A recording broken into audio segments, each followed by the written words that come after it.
very frustrating for him. One of the factors that led to the death of that campaign. I played an alchemist. I just want to live out my dream of being a crow. Do you feel like, Rob, Crack would be too much of a meme lord character? I don't remember. The Kenku, oh, hey, we're live. The Kenku Kensei monk that's focused on wielding a boomerang and a whip. I mean, a little bit, but I also feel like a Kenku is inherently like meme-tastic because of the fact you don't have your own voice. Yes. Right. But it's a Kenku that's whipping people and throwing boomerangs at everybody. Whip it. Into shame. A lot of people advocated that I put Kenku in Ilderon. I think ultimately I did not. You didn't. And that's a shame. We could have had Kenku. That could have been great. That could have been great. Although you didn't have Tabaxi in that list, but you did have Tabaxi in the world. So who knows? Maybe Kenku can be in the world. Wait, there are Tabaxi in the world? I was lied to. There's no such thing as cat people. No, they're in a forest and oh gosh, what is that place? Heimsdale? They all live underneath a female fire giant. Yeah, the fire giants of the Jan Baharan forest aren't very nice. Man, I feel like they hang out with a fire giant is Brandon's go-to whatever. You want this race, you can have it. No, okay, so I'm gonna actively talk about that. I've put stuff inside the forest of Jan Baharan that are there, and I get into so many tussles with Shelby as a player, where Shelby insists his character is a lizard folk, and there's a specific group of lizard folk inside of the forest of Jan Baharan who are, enslaved to a fire giant, but there's another group of lizard folk in Low Lakes who aren't enslaved to a fire giant, and he says he's from Low Lakes, and then he's enslaved to a fire giant. I'm just like, I don't know what you want from me, because I feel like we've gone over this a lot of times before. I was about to say, the only entity he's ever been enslaved under is Morgan. I don't even think that, and I feel like Morgan was more so enslaved by his stupidity. But in any case, I'll be settled and resolved in the future in more storylines. For those who are just tuning in now, welcome to the Ilderon Tales. We are playing Dungeons & Dragons tonight. This is so weird for me. I don't think I've DM'd in like 3 weeks. Gosh, what is this game? So, we're playing Dungeons & Dragons. It is a role-playing game. Everything you're going to see tonight is live storytelling. It is in a world of our own creation, the world of Ilderon. You can see it right here, how to spell it. It's also in the title of this video. Go and Google search it. There's really cool things about our setting you can learn. If you are typing in the YouTube live feed, I actually don't have that open.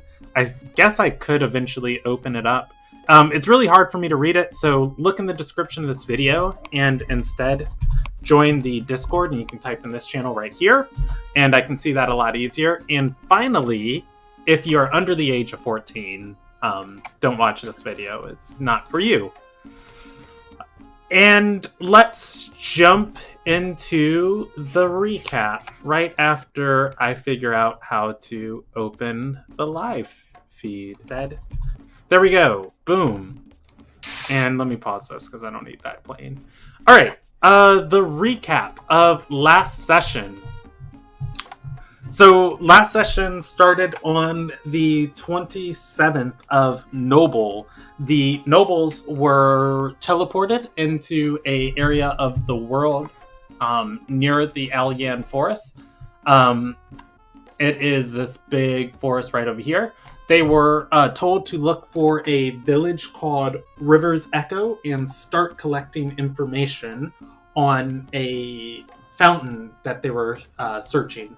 The fountain was told to them by a demigod named Eshus, and the fountain had the waters of the fountain had the ability to cure any affliction once every 5 years, and that the waters were supposed to spring sometime this year.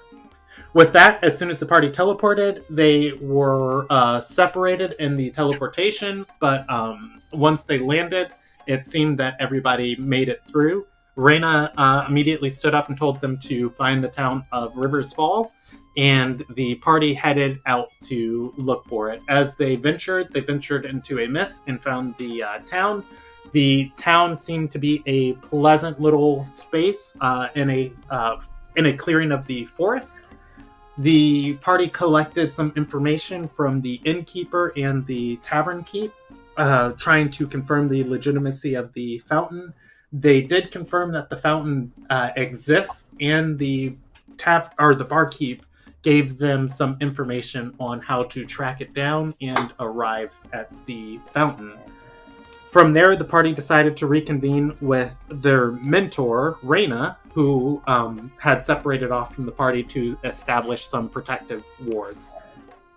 When able to find Reyna, they tried to use Reyna's familiar that's traveling with the party, Mechalor, the hawk, who has a telepathic connection with Reyna and has been awakened to have supernatural intelligence. That said, the hawk that was following them seemed to be a regular bird, and nothing innately magical about it.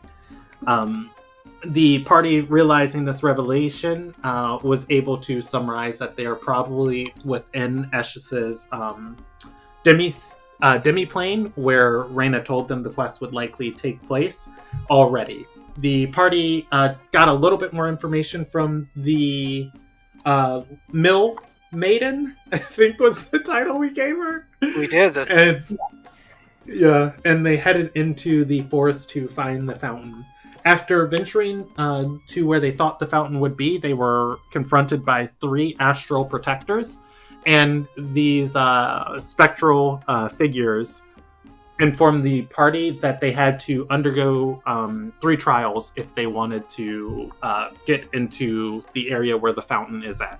They had to prove themselves worthy and would have to undergo trials of wisdom. With that said, the party agreed to undertake these trials, and the mist that these astral protectors were spawning encompassed the party as they were thrown into a new reality. Each of the party members awoke as a Milsarai of some kind, either a orc or half-orc, and were the tribal leaders of a fleeing Yandar. When they were confronted for advice from the other members of their tribe, they were told that they were being hunted by mage warriors, and the mage warriors would be there within the night. They had been running for days, and members of the clan were falling over of starvation and dying on the road. They had enough food to feed one mouth, and the choice was either feed the hunter so that they would have food for those who survived the night, or feed the warriors so that everybody could survive the night. Ultimately, the group party decided to feed the warrior, which worked out in their favor. The warrior fought off a few of the mage warriors and got enough supplies so that a few people would be able to eat for the night. From there, the party was thrown into the next trial, and they had to... What was the second trial? Think, Brandon, think. Was that the advice? Kayak Empire. Yeah, okay, that was the advice. So the party was thrown into a second trial. They had to give advice to the advisor of the emperor of the Kayak Empire. The empire was falling and completely destroyed. They were pretty much on their last legs as their enemies were waging total war against them, not only destroying their structures, cities, and killing those who were fleeing, but raising the bodies of those who were being killed as soldiers for another part of this conflict. When faced with total destruction, one of the researchers of the Kayak Empire discovered a very powerful soul that 3 gods had came together and made an agreement to dismantle the soul, as no form of afterlife was able to hold it. They were going to try and reassemble this soul and release it on their enemies in Ilderon. With With that, all that they needed was the Emperor's blessing that he wouldn't interfere with the ritual because things could go horribly wrong. The advisor dismissed the researcher and asked the party for their advice on this, and the party collectively agreed, even when it has no benefit to you, even when it has absolutely no benefit, you do what's right, and not to allow her to complete the ritual. The party passed the second test of wisdom, and they were told that they did so well on the first two, they didn't have to undergo the third test of wisdom, and they were allowed entry into the fountain.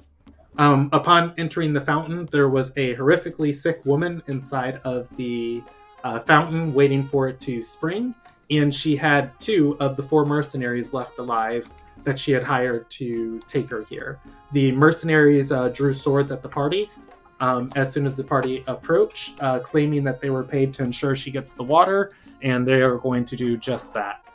Before things could devolve into all-out battle, the party agreed that it wasn't right to take the water from this woman, just so they can show it back to Eshus, and that they were going to try and find another way to proceed forward. As they did, the illusion dissolved, and the party passed the final test of wisdom, and were permitted access to the fountain.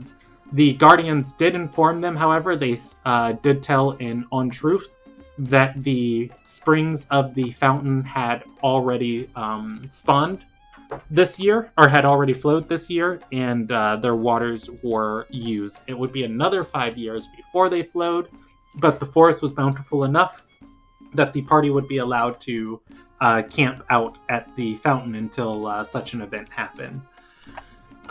With that, the party agreed they weren't going to camp there, and Eshus was watching this whole time and returned the party Reyna and Mechalor, who he had kidnapped and thrown into a demiplane so that neither one could help the party out. Reyna mentioned how proud she was of the party for doing so well on the test of wisdom, and I don't think Mechalor said anything. There was a discussion on if the party was going to go to Demon's Door or if the party was going to take on Eshus's next test, which is a test of power. I want to really stress that that second thing was not exactly true. We discussed with the other trial. We didn't discuss anything about the other trial. It was more just, do we go directly back to Artasaroid or we go to Demon's Door? Oh, okay, cool. Well, yeah. And really, I think we leaned towards Demon's Door. We just stopped because we couldn't do that without Willow. Yeah, okay. So let's pick up there. It is the 27th of Noble. The party is inside of the Alyan Forest.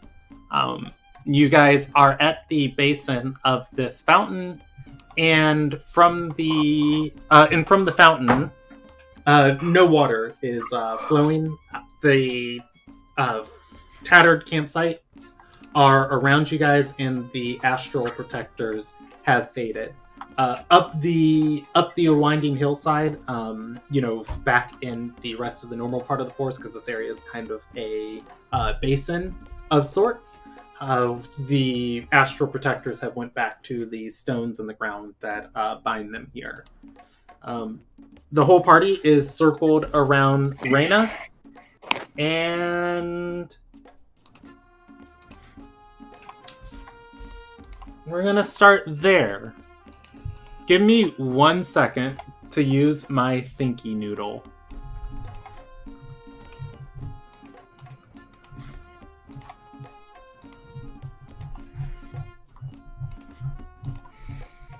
Alright, so, Reyna.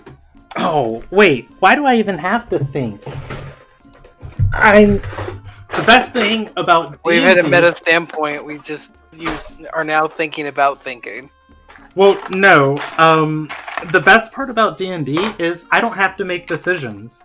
If I can't make a decision, I can roll percentage dice and just let the cards fall wherever they fall, and just control each character truly to their nature. All right, Reyna is going to gather everybody around and say, if we teleport into Demon's Door, I don't have the magic to teleport us back to the castle. We'll be at the whim of Iriala for the evening.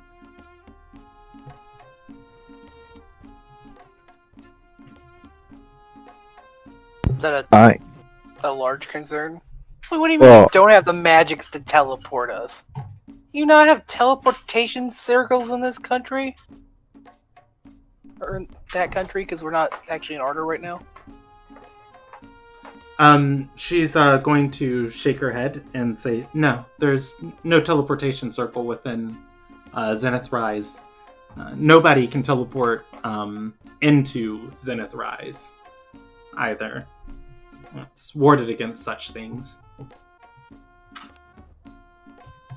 Why? No, I understand that. I'm more upset because I feel like she's technically avoiding the question by answering it very narrowly. Why? She's going to say it houses some of the most important people in the world. If people could teleport in simply, assassins could come at any moment.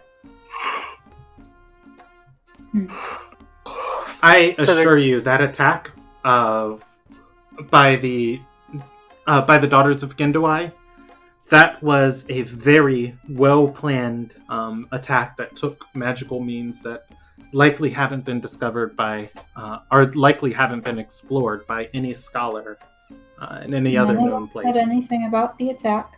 We're not accusing you. You have no access to any teleportation circles within the borders of the nation you are head diviner of.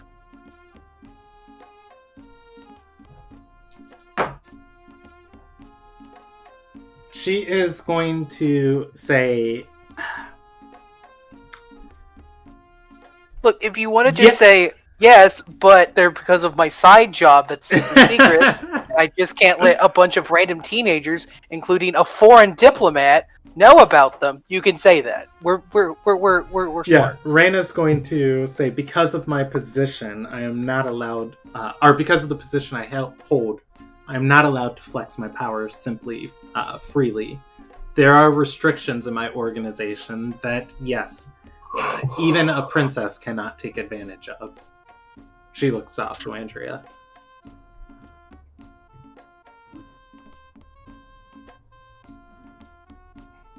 Then, from the sounds of it, we're going back to the capital because we don't want to risk being under the watchful gaze of a literal demon.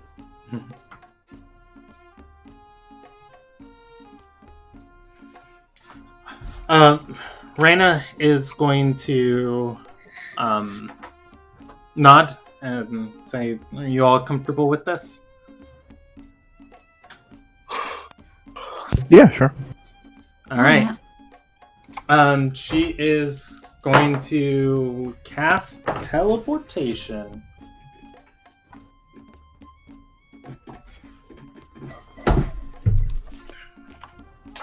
And the teleportation table is so fun. I mean, do you even have to look at the teleportation table? Anywhere in the actual capital should be, like, super familiar. Yes, I do, because I don't know at which point it is the at which point is always the at which point is the area that it no longer fails. So she is at very familiar.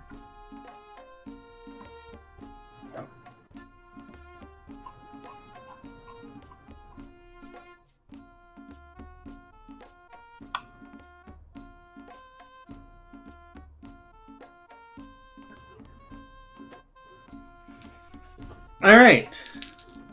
How about this? Somebody roll me a flat D12.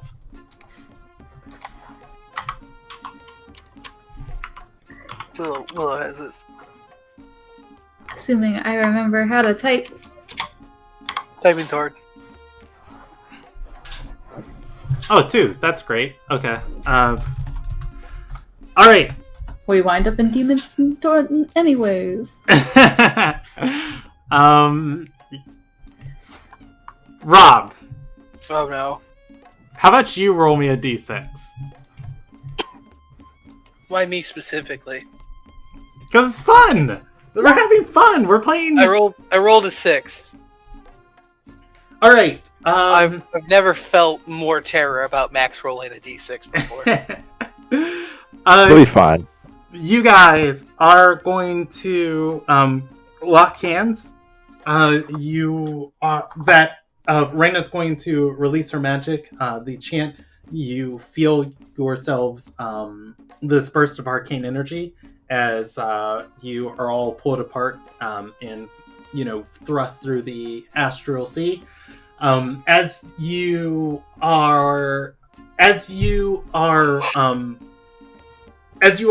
coming out of this teleport, it is going to be another extremely rough landing. As you guys don't have to make strength checks like you did last time, but nobody again lands on their feet.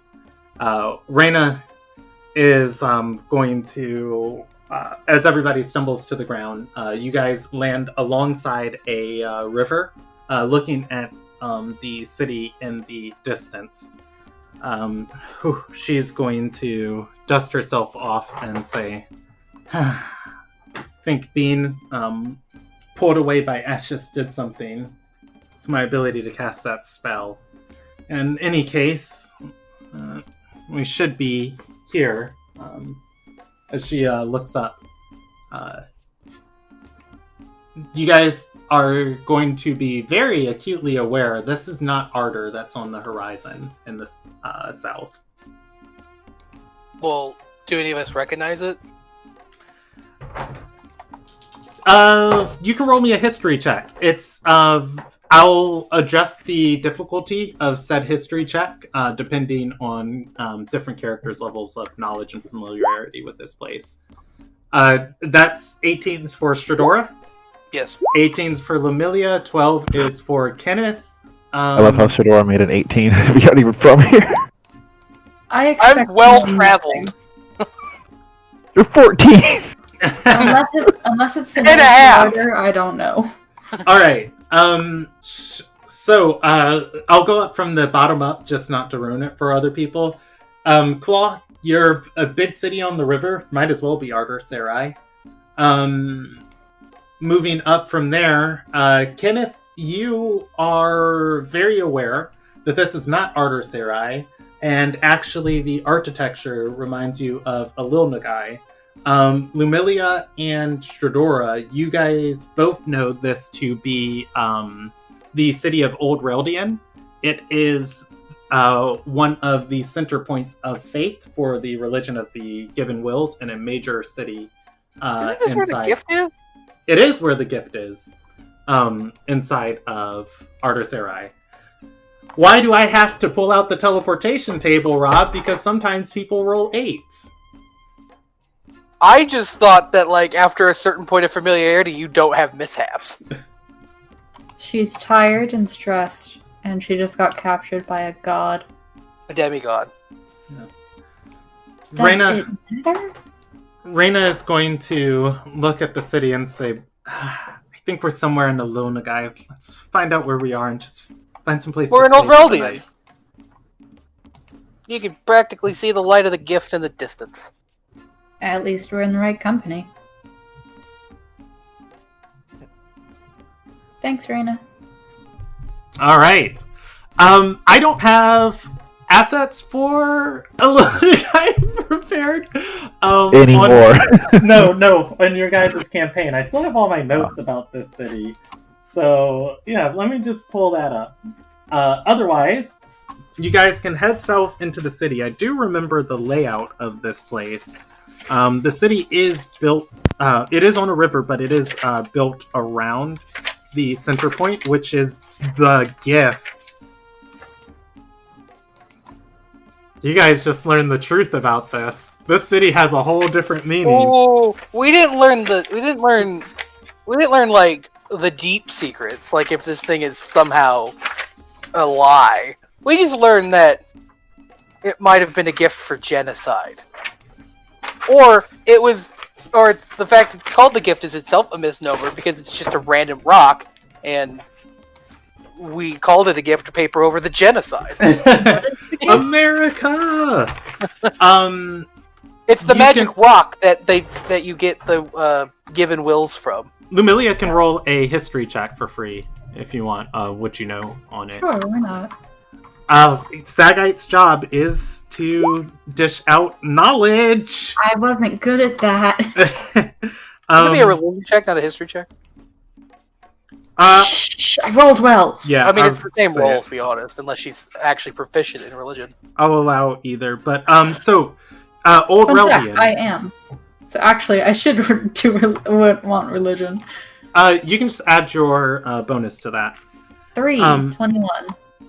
Okay. Old Reldian is the city what is the gift? That's what you asked. The gift was a huge monolithic stone. It has a crystalline interior inside of it.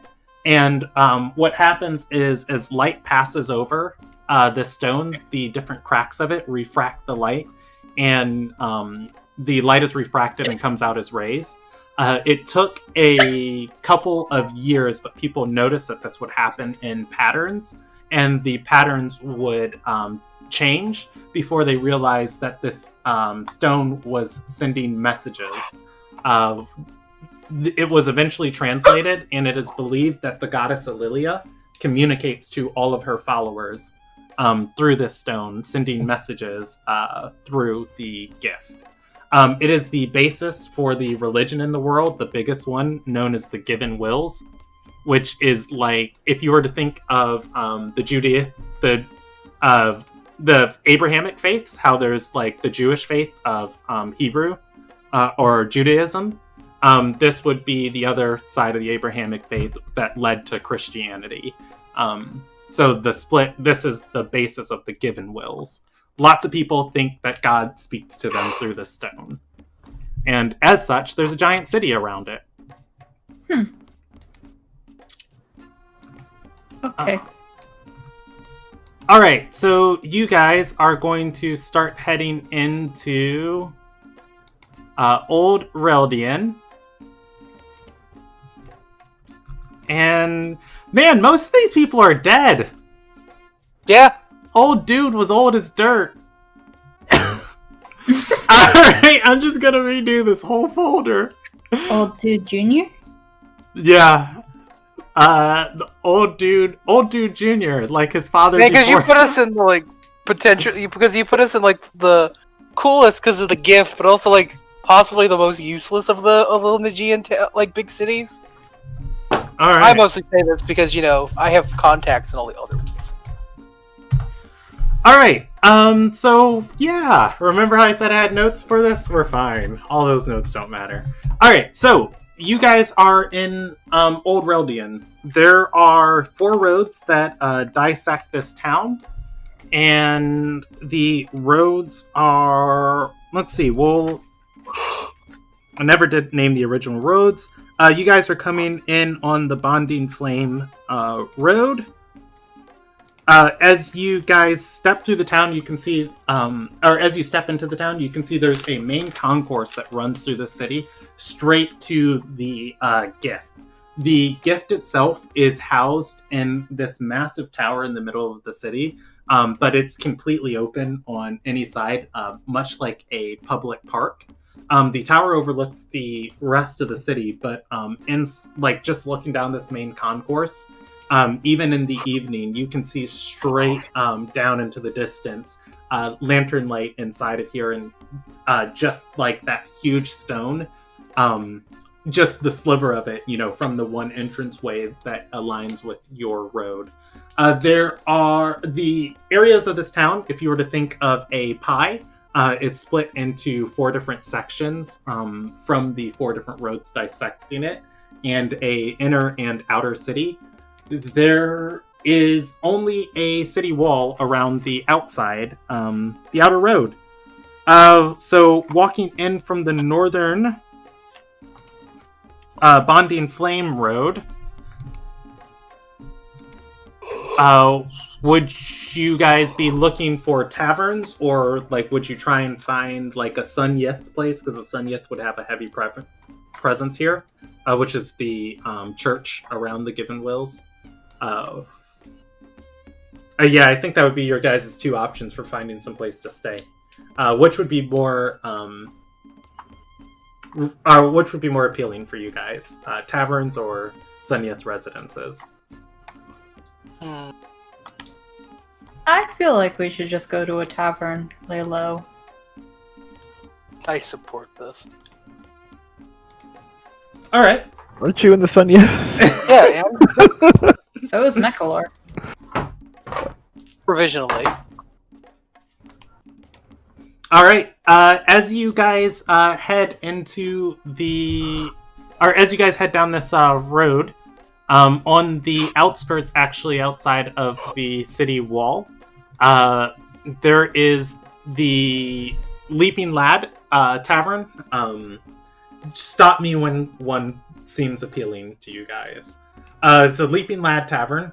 If you're trying to lay low, it's basically, a cabin, 2nd floor, like you can kind of see up there, like a couple, maybe like a bunking room. Just the people, stopping by, tying up their horses to the posts.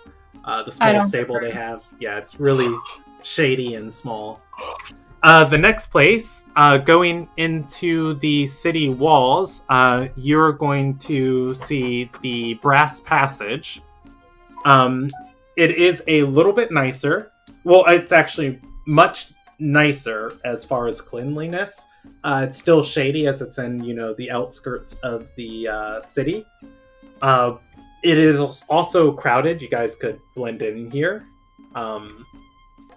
As far as anything that might make this place stand out, I would say the people that you guys see coming in would mostly be people, traveling the Alien roads. You don't see your typical just swath of just walking by the windows and seeing the doors open and close.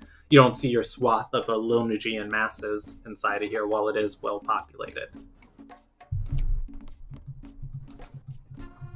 All right, I don't hear anything for that one, so we're going to the next ring of the city. You guys are going to come to the Boasting Scribe. It is incredibly clean. Not a lot of people here. Occasionally you see, if you guys are just standing on the street, you see maybe an order or an order captain coming and, walking inside, possibly staying the night. There's 4 floors to this place. Plenty of space you can probably see. The marble stone imported from Marbleport to build up this far north. Really, really great place. Not this one, last one. Okay, you guys want to go? How close is it to a bathhouse? I'm mostly looking for the one we stayed at back in the day. That's on the south side of the city, the complete opposite side. Bummer. We have to do we have to do the Group B greatest hits. I mean, you guys can go there. I do have that bathhouse. Oh, that one. Right, because I feel like we had it in right. We feel like we had it in right across from that bathhouse. I mean, Stradoro. I don't feel like Stradoro would know that. That's a thing Brandon and Rob know. Yeah, I know. I mean, this one's nice, but it also looks expensive, and I don't have throwing around money. What do I look like, royalty? Yeah. Princess? You have a point, princess. Yeah. I am just a tiny bit confused. Just a little. I just like the idea that that's actually just in character, and everybody just kind of stops and goes like, "She is." What does Reyna think about these taverns? And also Andrea, actually. It's her first time in a tavern. Oh god, Alessandria's we probably lost her. She's probably just like having sensory overload because she's in a little guy in a big bustling town. Let's see. I'll roll them percentage dice about all of these. Reyna doesn't want to scrap with any of the... and she'll probably be, lending her opinion as you guys are walking by. These. Reyna doesn't want to scrap with any foreign people who might get uppity, and would suggest just using the tavern that is incredibly nice. I think that one was As the third one. Yeah, that was the Boasting Scribe, saying that, as diplomats, we'd be well treated there. Let's roll for Asuandria. Asuandria loves the second tavern, or loves the first tavern, likes the second tavern, and she's used to this lifestyle for the third one. I still think the second one. I don't really want us to be known as diplomats visiting Ulil Najai. Isn't it better if people don't know that we're traveling? But I'm not a diplomat. Well, no, but Arena said we... not you, but the rest of us could be. Granted, no one knows what Asuandria looks like, but they definitely recognize Reyna, head diviner of Arter Sarai. Reyna will speak up and say, yeah, you're right. As long as we just find some place to lie down and we do it quick. And the second one has order captains showing up and staying the night, so well, it's the third not one. that No, common. the third one. Oh, was it? I thought that was the second one. Yeah, the second one had all types of people who were traveling the road. They didn't seem like the riffraff of the first tavern, but they didn't seem like, the core of Ililnagian people. That's why I still think the second one. Okay. We have an Ililnagian. Yeah, no, second one seems fine. Let's let probably less uppity people. How do you feel about this, E? Claw's kind of whatever at this point. It's kind of the... I just want to be able to rest without having to sleep with one eye open. Let's Grab the sides of Claw's head and she's like, I'm sorry, Claw, you won't blend in with high society here. Let's go to the second one. I know. what's the time of day right now, Brandon? I was assuming afternoon. It's afternoon going into the evening. Yeah, alright. We spent some time in that forest. Yeah, Time zones. Also, too, like, if you were to think of time zones, even though you guys are far western on the continent, the way the sun works, you guys would be in an earlier time zone. So, teleporting when you left, while it might have been, like, early morning for you, when you guys teleported over, you were, like, getting into afternoon zone. I went from Chicago to California. Yeah. Only there's not jet lag. You just have teleportation crash. Yeah, we have teleport lag, So which I think is we've us gone falling with the down. Brash Passage, which... That sounds like me. Yeah, alright. So, you guys are going to go to the Brass Passage and...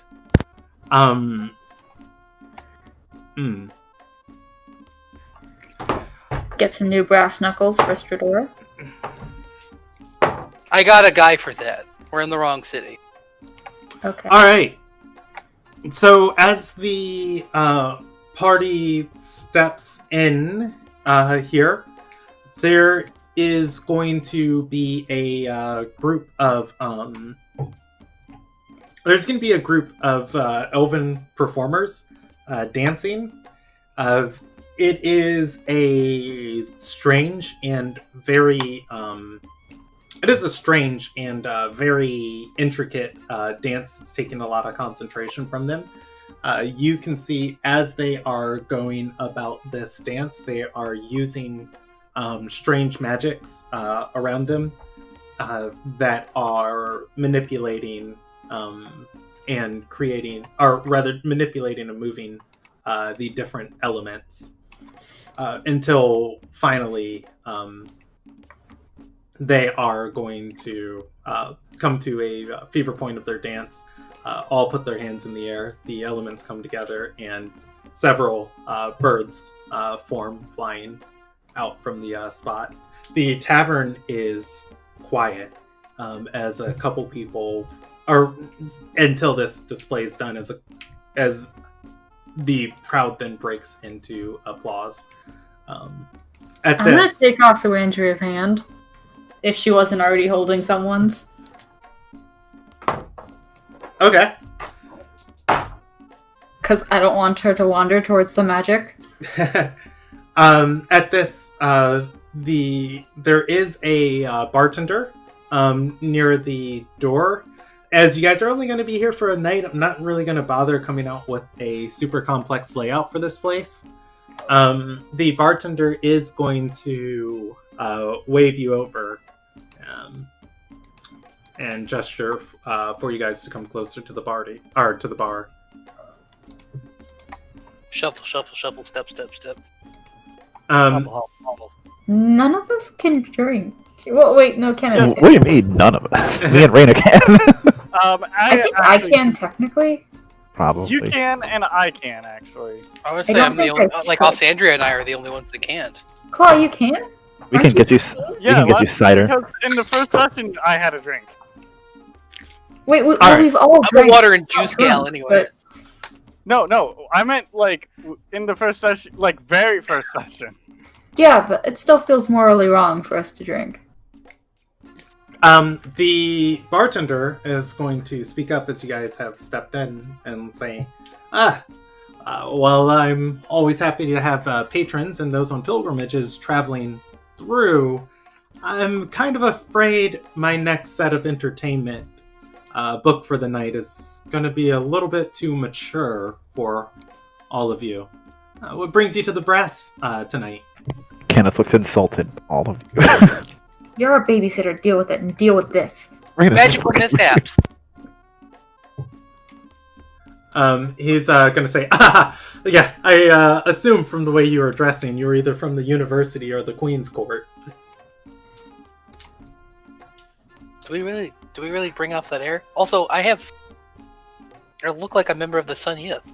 Wait, I'm in a full dress with the holy symbol of Gale Song around my neck. Yeah, I was about to say, you might look like a member of the Sunya, but Andrea, like, even as an adventurer, like, imagine a kid on their first day of school. Like, remember I gave you guys all the extra loot points for making sure you were prepared? Whatever wear, whatever dress, gear, or anything Andrea's wearing, it's fine. It's never seen a day of use, like, before. Oh yeah, we also just ordered her new clothes. Yeah. And yeah, then but it's never seen a day of use. Yeah, couple that with Anderson, who's, a tailor. The only one who might get away with this, like, I don't know, I think would be Alexander, who, wouldn't have finery. Claw. Oh, well, yeah, Claw and Alexander. But Claw looks like the forest child we picked up on the way here. Yeah, a queen's court of sorts. But you know how those mages can be, right? Always doing kooky things, thinking that they know what's right, and then it all blows up in their face. He's gonna nod and say, I had an arcanist come through trying to study the gift last week, and I walked into the room. They had concoctions and vials of alchemy set up and burned through half the floor. Arcanist, am I right? He's gonna laugh, and he's gonna say, well, if you needed room, I'll make sure you're not disturbed for the night. The lot of you all sleeping together? Can you get us at least 2 rooms? There are a lot of us. Boys and girls. He's gonna say, it's almost all packed tonight. He's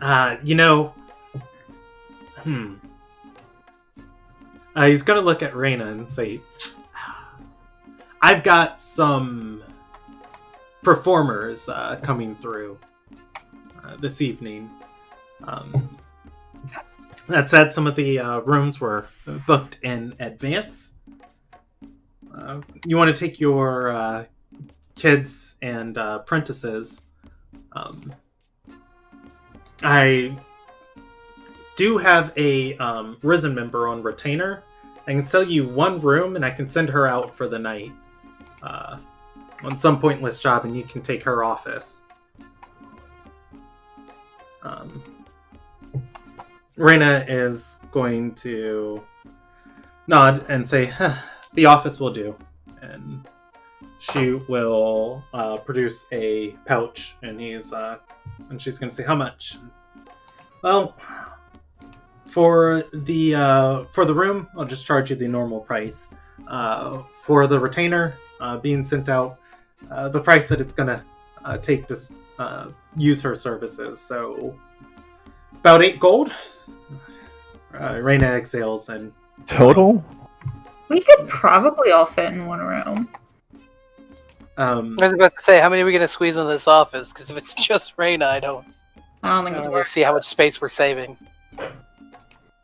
Reina's going to exhale and produce the sea coins, at which point he's going to nod and say,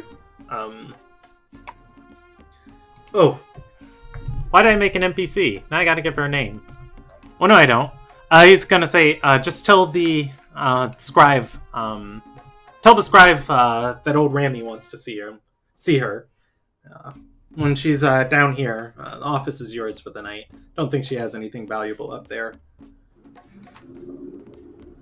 Better hope not. All right. At that, he hands you guys a key and shuffles you guys towards the staircase. Says, now, come on. Can't have you scaring away my patrons as they come. Ain't scaring away your patrons. We are your patrons. Not scary. Yeah, but you're not the well-paying patrons. I shared a laugh with you about Arcanists. If Jackal was here, we would be. Alright. The party is led towards their room. And, unfortunately, I need to grab something. Oh, with that, you guys have 2 rooms. Your first room is a large bunk room meant for guilds and traveling groups of adventurers. It is easily spacious enough to fit 5 of you. The office itself can only fit 4 uncomfortably. 2 comfortably. Too comfortably, you say? So, Yeah. 3 mildly uncomfortably? I suppose. Because you said 4 and then 2. Yeah.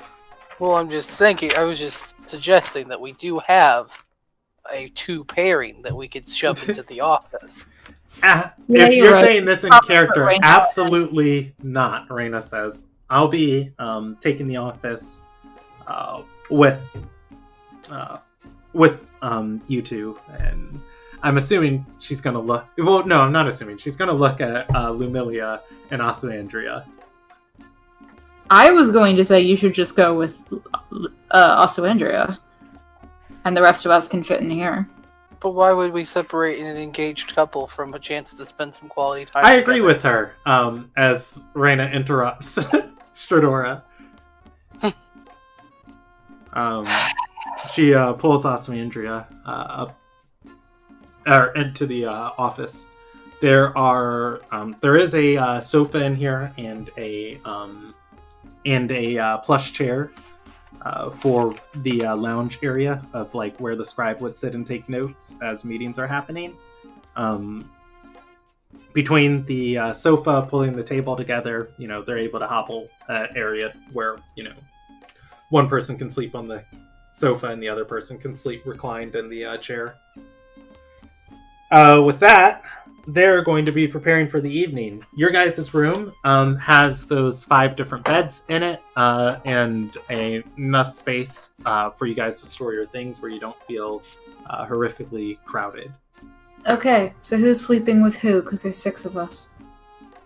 So 2 of us are sleeping in the same bed. Wait, 6 of us? Yeah. Yeah, there are. There's Alex. And If there's 6 party members, we just got rid of the NPCs. Yeah. Oh, I thought Sodora went with Reyna. And while usually I'd be fine with just having the 2 girls in a bed, we are both very gay, and it makes me feel weird. So Claw, want to share a bed? Sure. Cool. I mean, I could just like sleep on the floor. No. All right. And with that, I'm going to bed. The party is able to rest up for the evening. I regret everything babysitting. You really should. Another 2 thieves break in and kidnap Kenneth. God damn it! How did you follow me? Hold on. You guys have a huge network. Like, I'm impressed. How did you find me? Like, you guys are really good. I should let you do it this time. I'm genuinely impressed.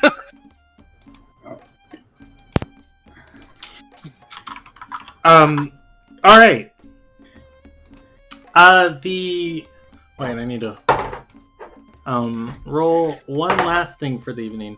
Okay, the party is mostly able to go to sleep. Let's see. Lumilia and Claw are sharing a bed. You guys sleeping nose to toes? Is it a bit smooth?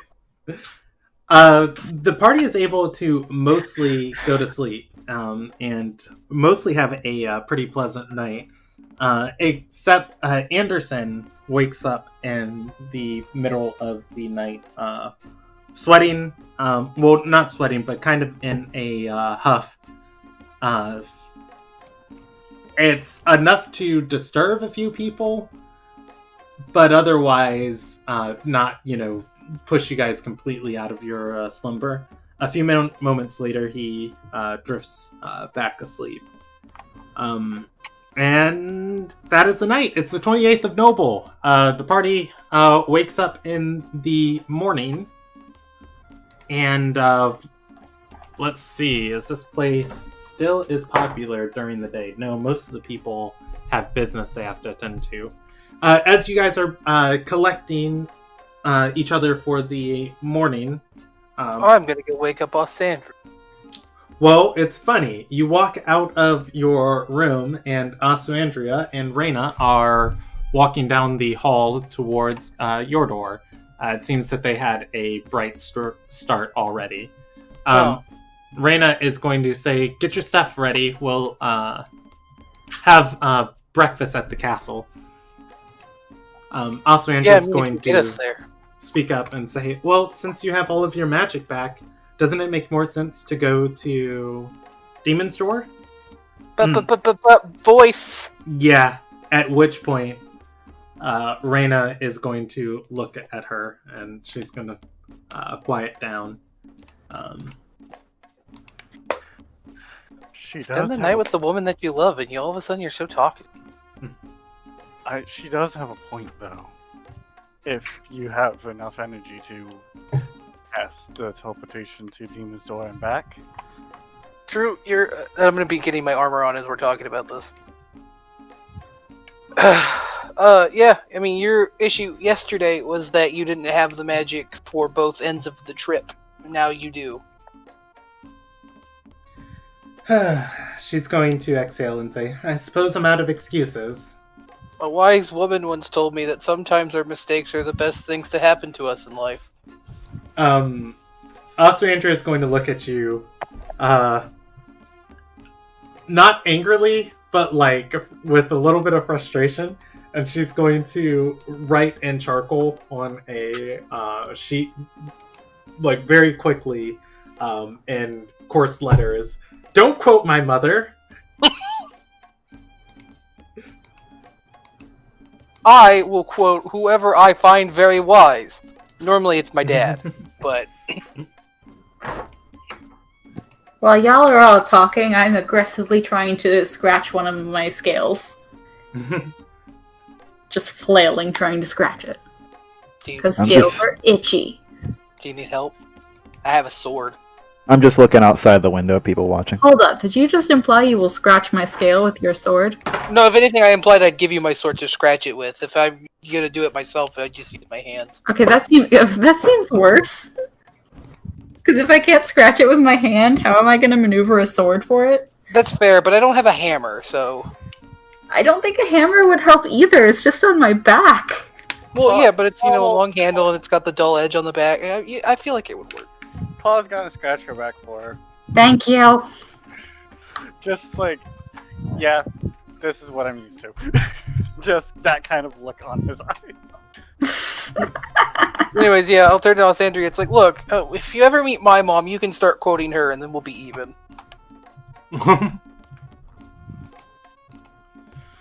Alright. Okay, none of you will meet my mom. Before I do. I just hope you don't meet. We actually made it to a little Nakai. We're not going to meet any of my family. Yeah, it was just a brief trip, though. Alright, Raina's going to tell you all to gather round. Do you need words of encouragement? We believe in you. Do you not let my the guy Would you like a downstairs list of know my we're done vacation and destinations leaving? before we go? Raina is going to say, very funny, I've been to Demon's Door before. Everybody hold on, and when you're able to cast these levels of magic, Stradora, you will understand the difficulties that entail getting the intricacies right. Yeah, but we'll still tease you about it. Oh, definitely. Kids. She rolls her eyes. Alright, You were a kid I stay with them more. Trust me. She was a kid once, and she did, in fact, flub her magic a lot. If anything, this is on brand. Don't remind her of her dark past. She wants to forget it. I once made an old man's hair green. We'll never know about what she did as a kid, but if we do, it's perfect fuel. Alright, she is actually going to be on target. That's wonderful. Yay! Good All right. for her. So, you guys all lock hands and you are teleport again, thrown through the ether, emerging outside of, let's see, how close does she get you guys to this place? She's actually, let's think real quick. Where would Raina put you guys here? Okay, she's going to put you inside of Irala's manor, or rather, I guess her seat of power. And what will we call this place? Oh, we'll call it we'll call it Alice Steep. Yeah, or Alice Steep. Eudora? That's perfect. Yeah. May I carry the sword for now? Can you carry the sword for now? How much strength do I need to carry it? Don't you have a minus? Um. Oh no, you wield a maul. You should be able to hold this. I have 11 strength. I can do it. Yeah, you can carry it. Think of At least for a little while. I think was of more concerned that you had Alessandria's muscles. not No, not that storyteller. Think of kindness, Willow, and times it by 2. Okay, I can What? carry it for a little while. Yeah, you can carry it. You can't wield it. Yeah, but I figure since I'm the one she's currently engaged to, I might need it. Yeah, kindness is a giant broadsword Willow owns. It's very heavy. It's only Um, my third biggest. You didn't get to see my bigger ones. Someday. Alright, so let's see. You guys are going to be transported inside of Alice's seat. You are in a room with 5 stone pillars rising to the ceiling. You can see that these pillars are of shaped magical stone, However, around the bases of them, there are panels, and on each of these panels, there is a gold engraving. Or rather, each of the panels is of gold, and there is an engraving on each one. They are tiled around the pillars, going most of the way up, in kind of a mosaic or brick-like fashion. As you guys are teleported into here, the magic is going, or rather the sound of you teleporting kind of echoes through the chamber. Is there anybody in this chamber? There is going to be a woman passing by, and she's going to see all of you. She's going to see all of you in this chamber. There is a design pattern on the tiled floor beneath you. And she's going to look and say, "I just cleaned that. Please don't stand there." And at that, Raina's going to say, "What? This is the entrance hall." As she gestures everybody to follow her, walking forward. Raina's going to nod politely and say, "The head diviner from Artersera, I've been received here before. Where's the lord, or the lady of Demon's Door?" She's going to say, "Downstairs on her throne." At which point, Raina's going to look at everybody else and say, "All right, are you ready?" Oh, I'm gonna make the formal transfer of blades. Alright, thank you. Shall I send word that you are coming, head diviner? Raina's going to say, no. Ira Alla's a fan of surprises. At which point, the woman is going to start to grimace. I'm also going to grimace. If I can stand next to this woman and do it for, like, double dramatic effect, I would. Like, I don't feel comfortable. Miss Sonya if we're in a den of demons. Yeah, and Raina's going to say, no, if we let her know we're coming, she's only going to try and up her persuasiveness. I'd prefer if we just get this over with as soon as Her possible. persuasiveness, the oathblade that she gave us, Andrea, would crush her. Yeah, and just imagine what she'd do if she had time to prepare. I don't know, make, like, one that could crush a building? Enough gold that we could swim in it? Much like a duck? So I'll make you an offer you can't refuse. If anybody asks, I'm anybody but me.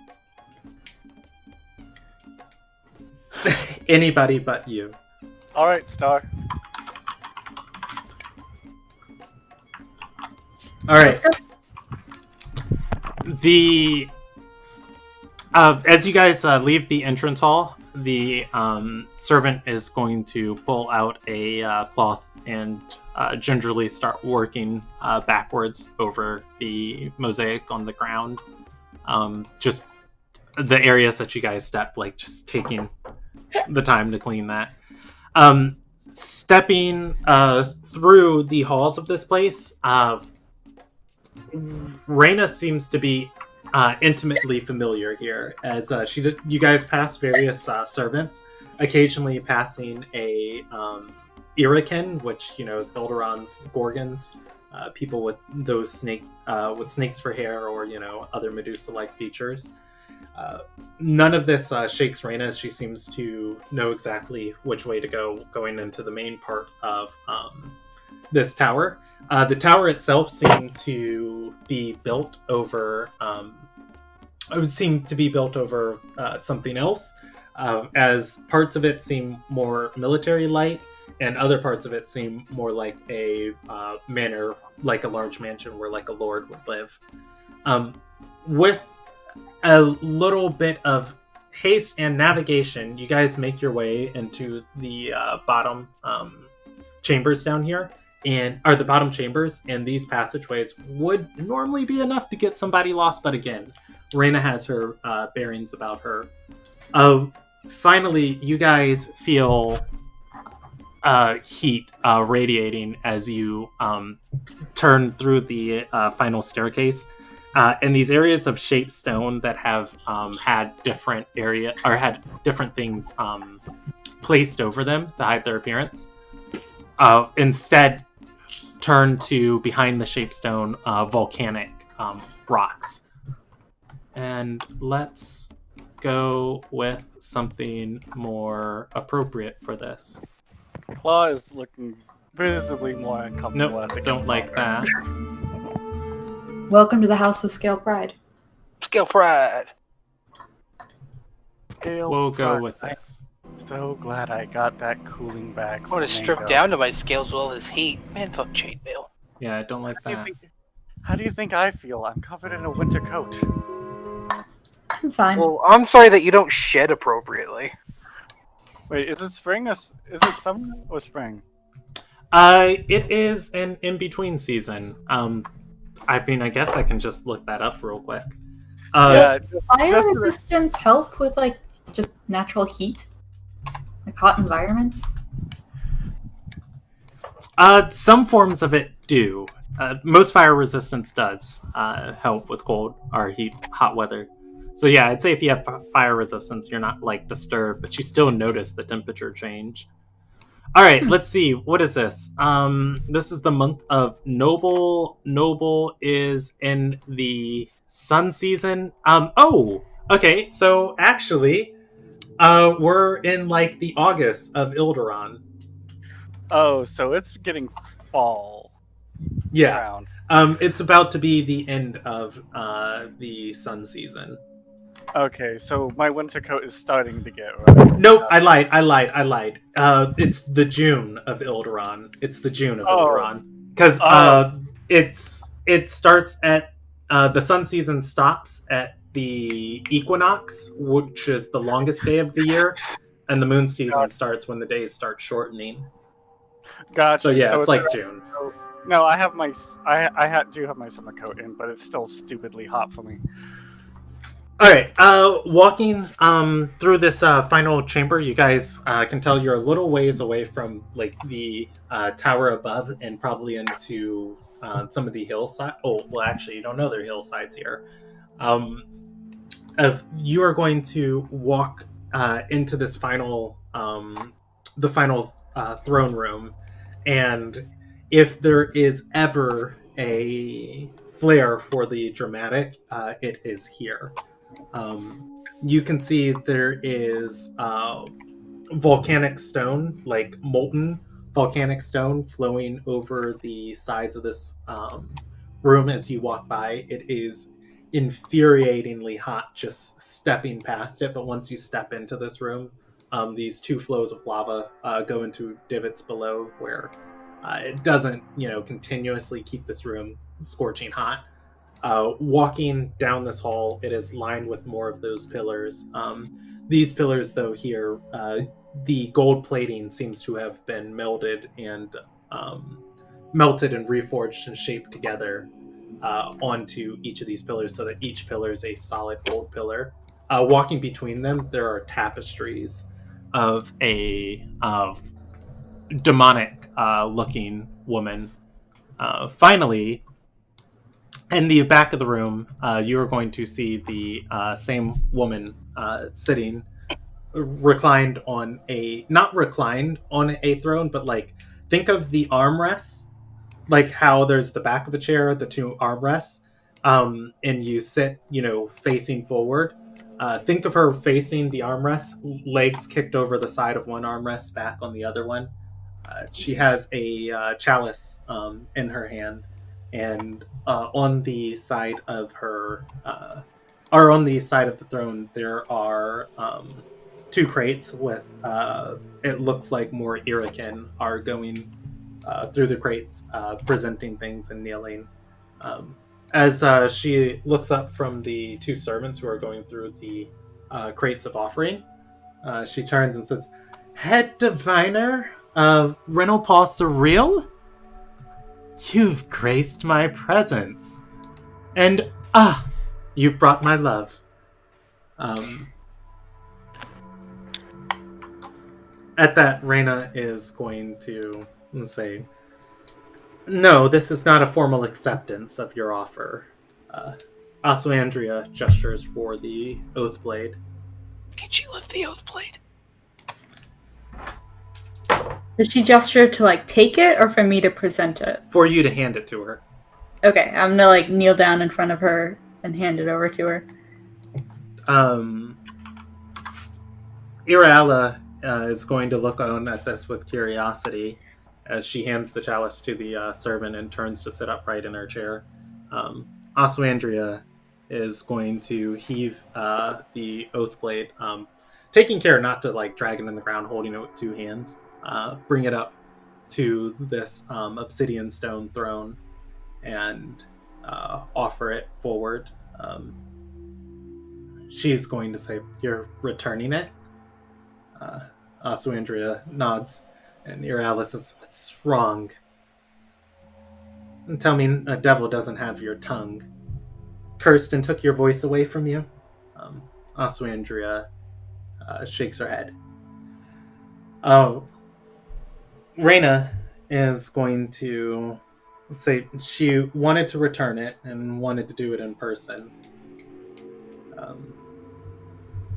With that, our business here is concluded. Irala is going to say, no, of course not. You just arrived here. Had I known the princess and the head diviner would be coming, I would have arranged a feast. All of Demon Store's finest will be in town. Isn't that what you nobles do? And I am a part of this country now. Reyna is going to say, we have important business to get back to in the castle. No, come now. I'm one of the magnate's biggest supporters, and I just heard she won a bid for re-election this year. Very stiff competition against her. I even heard there was a proposal at the summit. Terrible shame I couldn't make it. She looks to Lumilia. Terrible shame. Now, come. I've funded the coffers of this country for over a decade. Surely all the prosperity that everybody enjoys, I deserve to reap a little bit of it. The least you could do is grace me with a meal for the evening.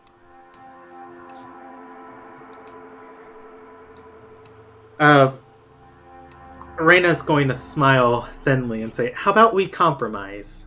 Breakfast. Irala's going to say, wonderful. Reyna says, with me.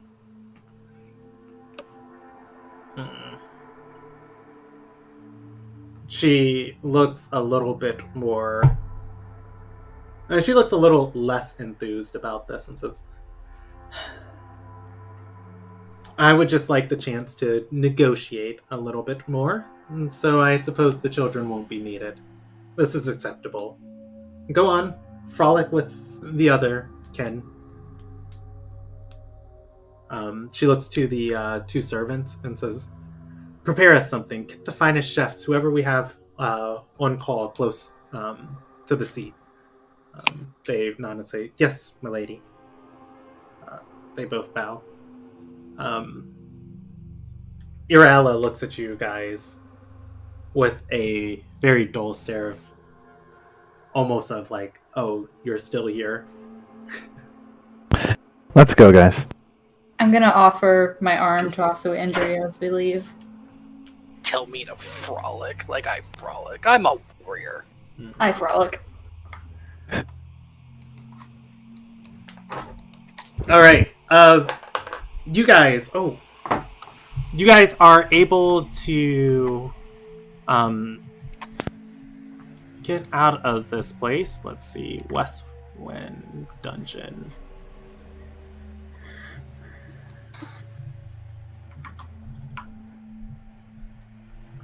I have a problematic new ship. Is it Raynella? Yes. I hate this. I love it. I just remembered I have the dungeon of this place mapped out, and you guys are going to need it because of you don't have Reyna anymore. No! I'm not good at navigating. Claw can lead us out. He's good at Well, things. That went better than expected, mostly because I went terribly unrecognized. So Would I mean- she really care who you are? you know, I don't know because I don't know exactly where her interest in Osandria derives from. So Oh, and as we're trying to find our way, I'm gonna just quick tap guidance onto Claw. Oh, thank you. I feel like you'll need it. because like I don't know if she has like insight into Osandria's condition or if it's just the fact she's the princess and then you know So the fact that I'm an Outlander, I she's also a memorized greed what? demon. Would that work for me being able to retrace my steps backwards, considering I'm also observant? Hit me with that one more time.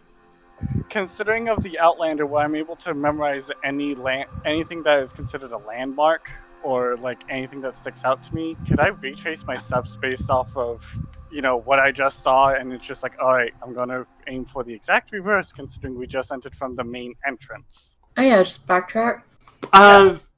No. Yes, you can do that. Not for free. It is something Claw is going to have to attempt to do. Okay, what kind of check is that? I would say it's a survival check of navigating this passageway, or history check of trying to recall where Reyna led you through. Okay, so, and I get the guidance on me on that, correct? Yeah. So you guys don't have to find you guys don't have to find the exact way out of here. You only have to find some place to spend some time. Wow, that is a poor roll for me. What's guidance dice roll? 1d4. We just like leave the room literally and just like sit outside there. Yeah, That is and, a 10. and And I don't so know, frolic. Is yeah, Macklemore Claw, with us? you are going to lead everybody out of the golden pillared room. Outside of this room, there is a quarters for her servants to meet. And actually, I'll roll you a chaos die. You take a turn. You walk through a stone passageway. You don't remember this room being here. You see that the shaped stone is like a created passageway, and as you do, you're just like, wait a second, this wasn't here before. An elemental is going to pass through the back of the room, reshaping the passage as you have stepped through. There are living elements like reshaping this area as you navigate it, and it's just going to kind of force you forward into the next area. In stepping into the next area, you're actually in some sort of library.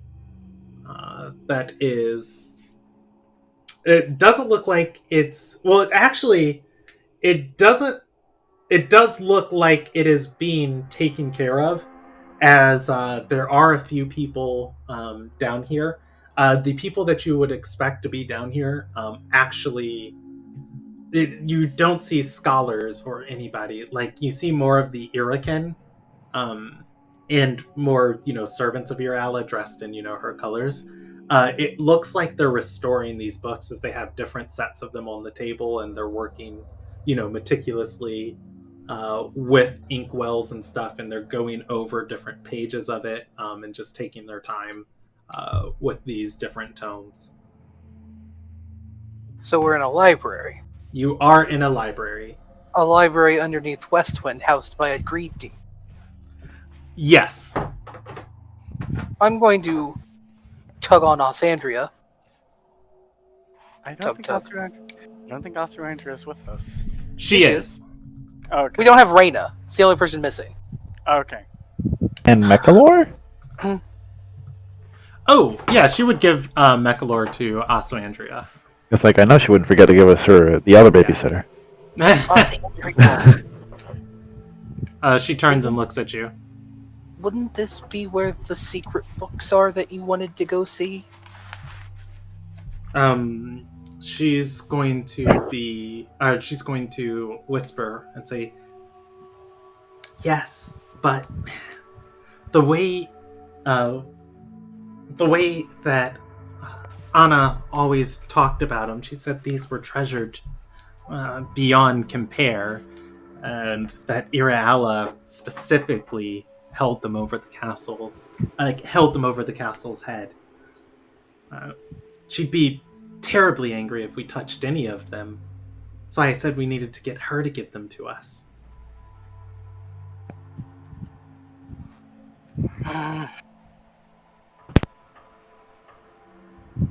We should have thought about that while we were negotiating your hand in marriage. She nodded and said, I wanted to use my position to get some of these, but it wasn't right.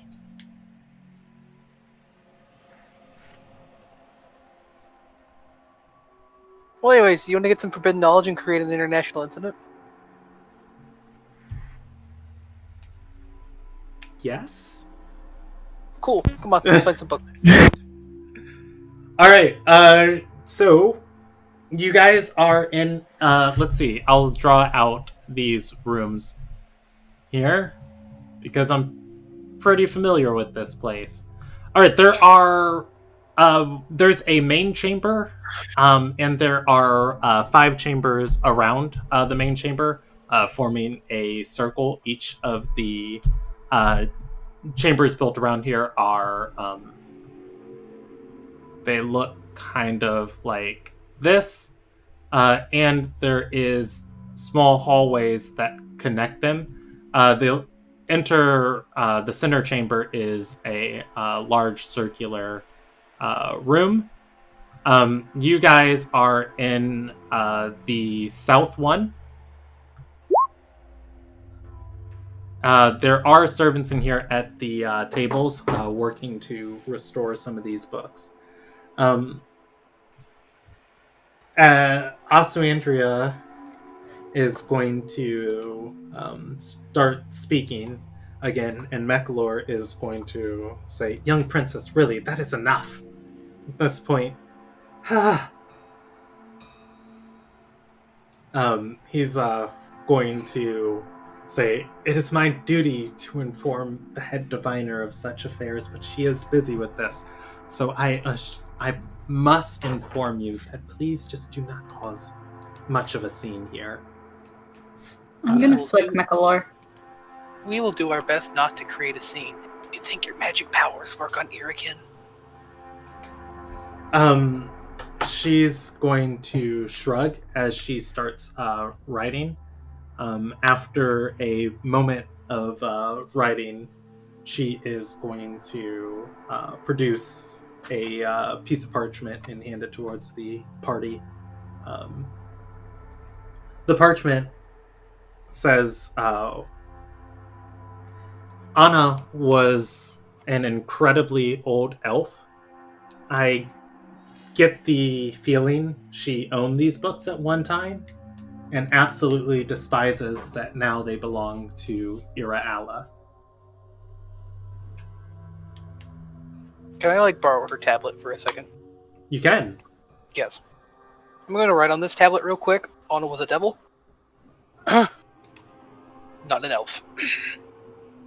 Have her look at it, and then tell her to erase, and then then gesture to erase it. She's going to say, is that why she looked, or she doesn't say that, but she's gonna put her mouth over, or her hand over her mouth, and then write and say, is that why she looked so ugly up close? Could anybody else ever see it? Erase. I don't know exactly what I'm doing. Can we get Anderson speaking for her again? No, I'm doing this because I want it private. I don't want you people to be a part of this conversation. Rude. I think the only other person who had an inkling of what's going probably. I think you have magic eyes. She's going to take the tablet back and start writing and say, I told my mom how she looked, and she said that was rude. Now I'll just say it's well, your mom probably just interpreted it as you calling her ugly.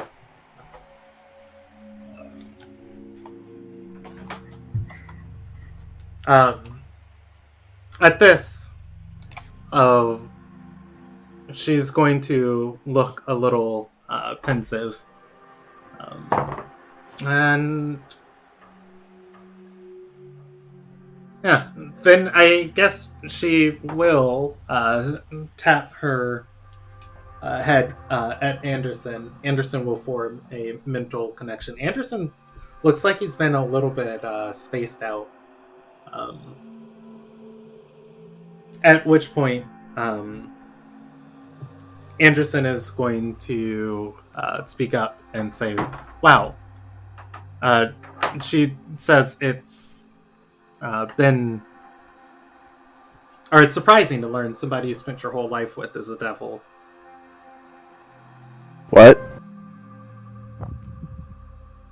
I'm gonna roll my eyes because it's like, great. Why did I spend that time doing that? That actually explains a lot. Yep, I think I know what they're talking about. Ah. We can... Okay, I'm not gonna pretend I know what's going on. What? Anna Ostel was a devil. Is that why you fainted? Yeah.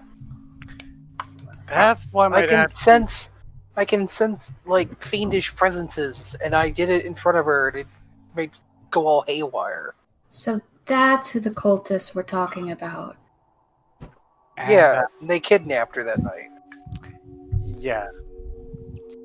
I thought they were trying to kill her. I mean, maybe, but they took her away, so they didn't do it then and there. I will say this, that explains a lot of why my dad always was hesitant around her. But anyways, yeah, so I mean, that explains why she has so much ancient knowledge. Alright. Anyways. Anderson's going to say very loudly, and she's read stories, or she's read childhood stories about demons and devils hating each other. She wonders how much of that is playing out right now, and the reason these books are still here. Also, Andrea is going to look at him and put her hands down of quieter. Right, you need a better voice that has actual more vocal control. Say that one more time for me, E. We need a voice that actually has vocal control. Anyways, we just need to figure out what we're looking for and try to find it and be stealthy. Plus, we can just ask those people for storing the books.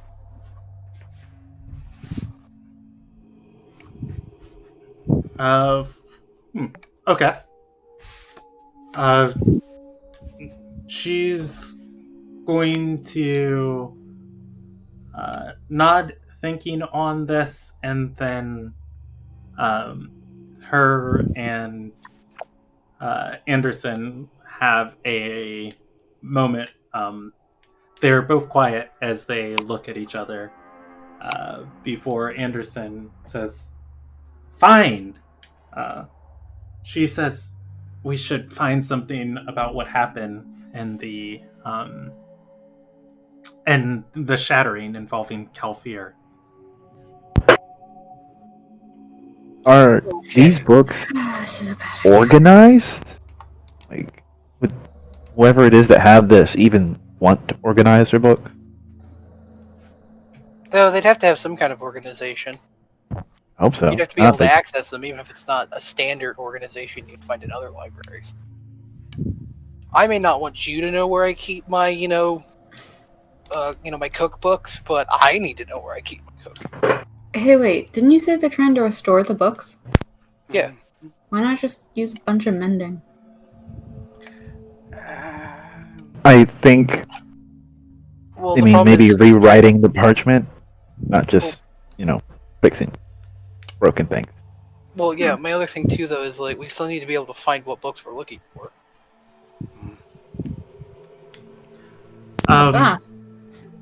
Anderson is going to say, I'm not explaining that, as he looks at Asuandria. Asuandria looks perturbed. I'm gonna then slot up and be like, spell it out. It's magical nonsense. She wanted Lumilia to know that mending takes a minute to cast and only covers so much space, and in some situations it might be better to actually have scribes go over the books, which can be done much quicker than mending, but it's magic. Who cares? Come on. Okay, We're here for more important things. Anyways. Well, I'm going to start, analyzing these bookshelves to see if I can get some kind of demon decimal system going. Okay. Or read. Or we could ask. If you want to just ask, we could... Yes, I'm gonna walk up to them and ask if the books were organized, because I'd like to look at a history book. Oof. History. Alright, so you are going to walk up to one of these scribes. There are 5 of them in this room around a table. And she's going to look up and say, you're trying to collect Fian Ira Alice, or you're trying to look at Fian Ira Alice's collection? We're her guests. She invited us to look around. I'm gonna kind of, drag Alessandria into view.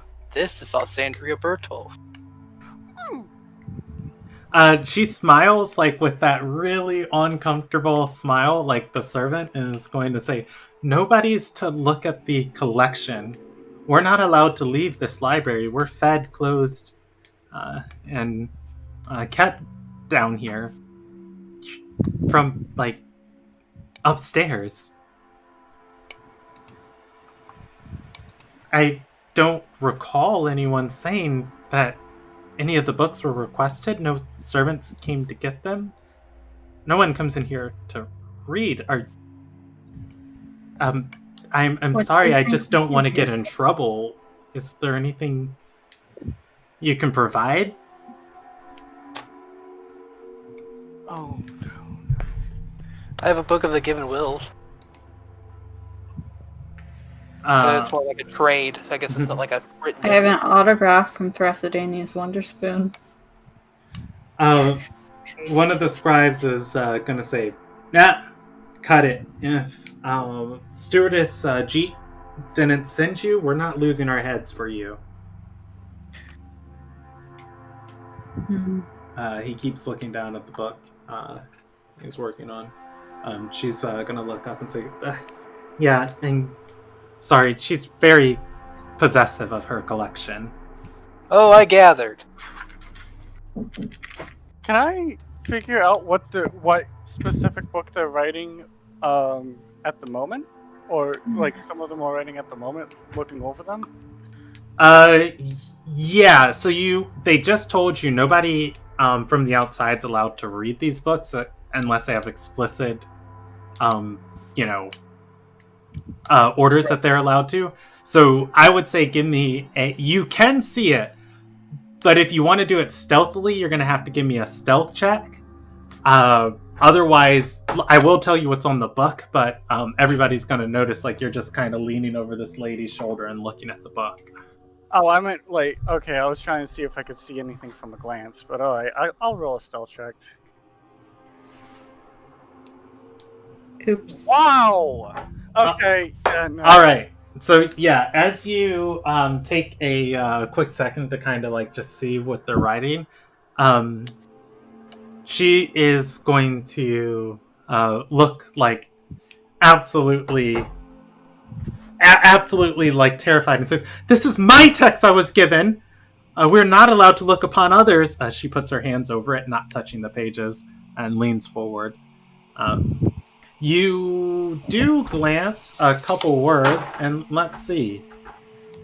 This book that she is reading, it is on...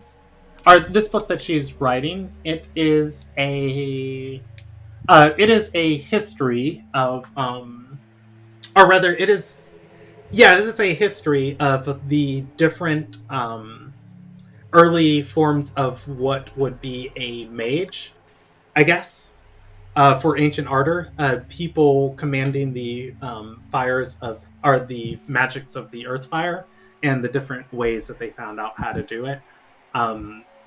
like just at this page, you see methodology. Oh, hey, that's my From- mom. Yeah, like shaping ancient earth fires, and then it's just like, wait, who does magic like that? And then she covers it up. Right. All right. Can I take Mechalor and walk away for a minute From Osuandria? from everyone? Well, no, Mechalor's on Osuandria's shoulder. Yeah, Like, I want to take him from her and put him on my shoulder for a minute. Okay. Yeah. If you grab Mechalor, he's gonna say, "Oh! I'm to watch the princess." We'll be back in just a second. Young Princess Lumilia, where are you taking me? He looks. I'm just back. gonna step out of earshot of the people and just be like, "Hey, you have better eyesight than us. Are you able to read what they're working on?" Why don't you just have Mechalor talk to Reyna and then have Reyna get us the explicit permission that Because then they'd have to send a servant down, and then Fiorella knows we're looking at her collection, and I don't think she'd approve that. I guess fair. But Mechalor has way better eyes than us, and he has a high vantage point because he can sit on our shoulders or our heads. Mechalor might have something The better question is if he can read. for you. Mechalor is going to say, "I am no simple spy hawk." No, you're an incredibly useful agent in our discovering our destinies. You have advantages that we don't. Please offer us your services. We need you, Mechalor. You're our only hope. Mechalor is going. This isn't how I ever expected you to butter this bird up. Mechalor I is feel like I'm going dying. to like fluff his wings a little bit and shake his head and just ruffle his feathers as he puffs up a little bit and say, "Well, I am a magnificent hawk. What book is it that you are searching for?" We wanted to know more about the last shattering.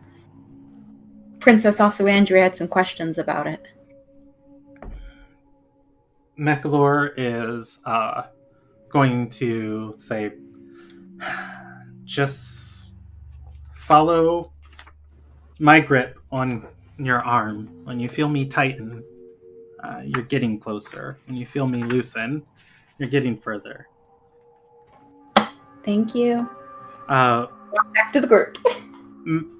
as you step back, you are going to... Wait, let's see. You're going to see the ring on Mechalor's foot that he wears as a bracelet light up as he casts a spell from it. Does he not comprehend languages? No, he has something better. Locate object. All Don't right. you have to know the object already?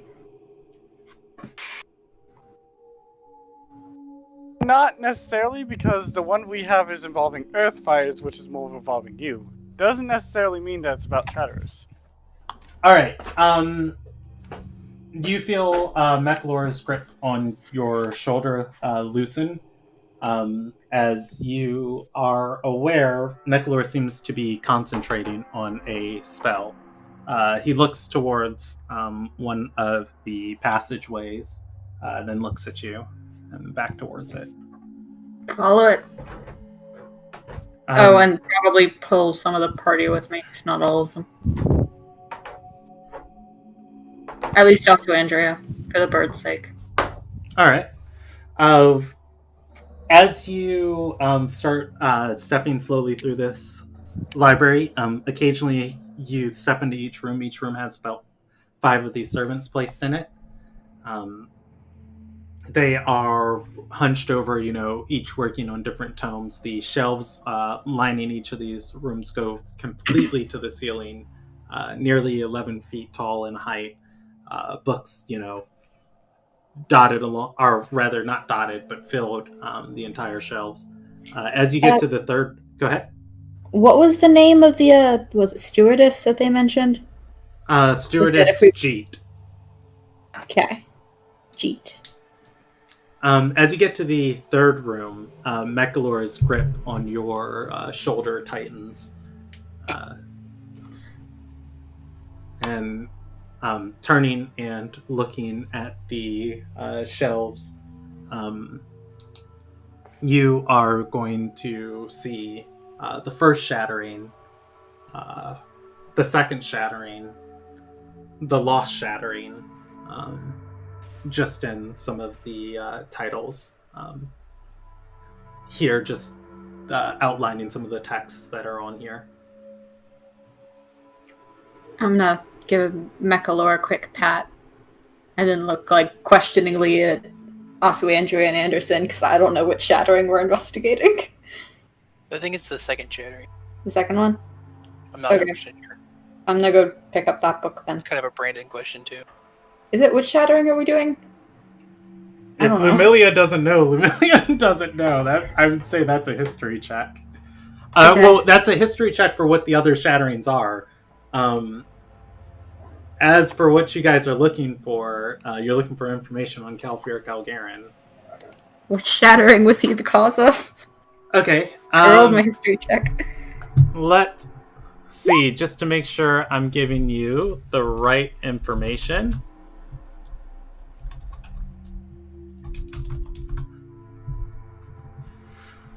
All right.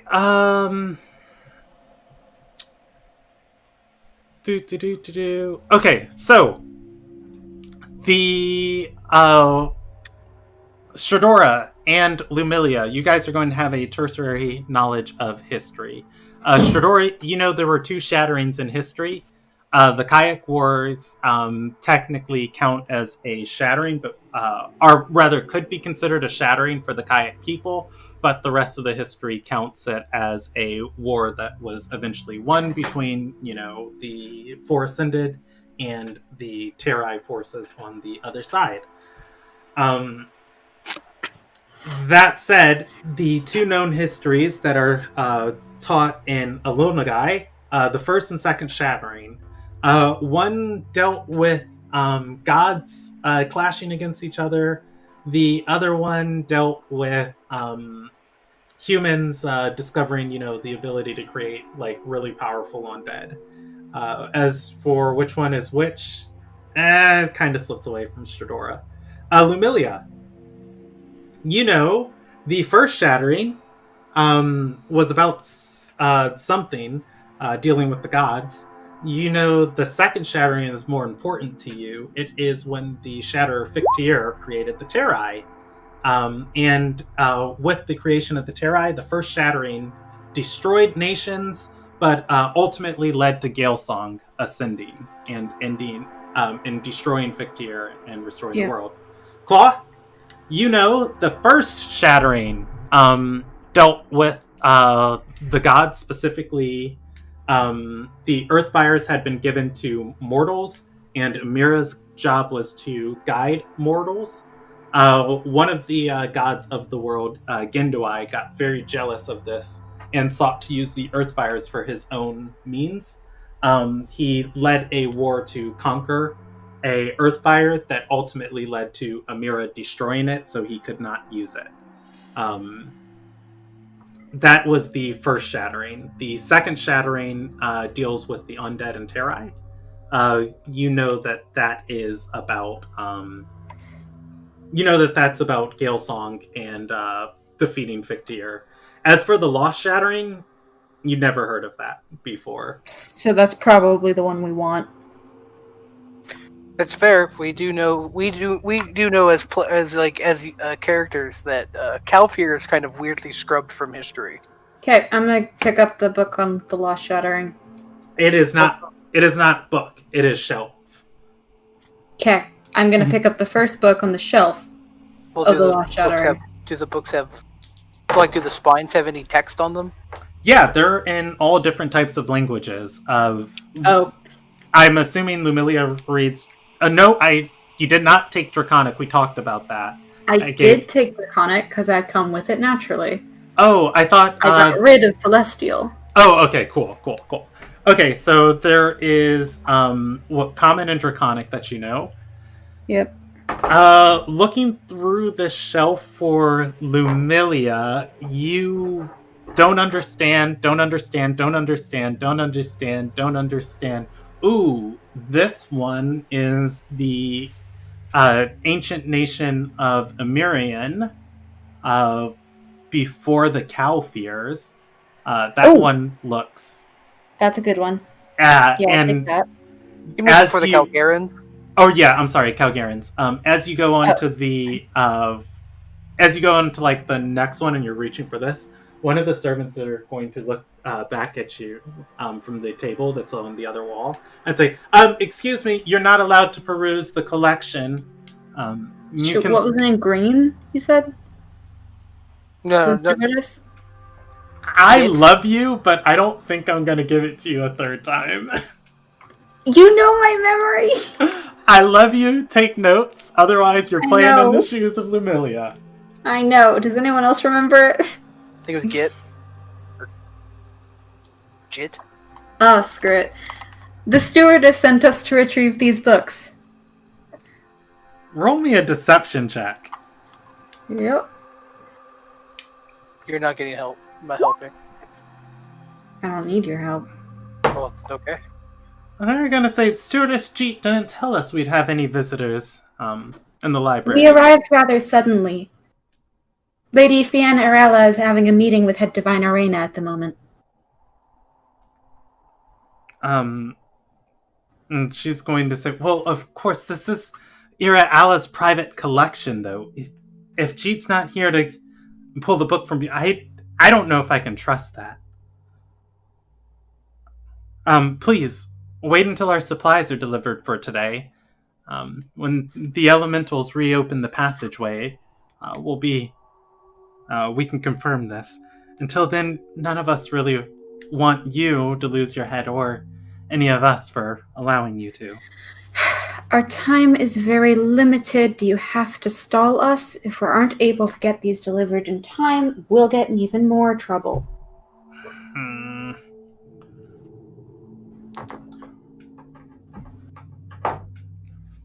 going to say roll me one more deception check on that. He is going to say, the Master's wrath is swift.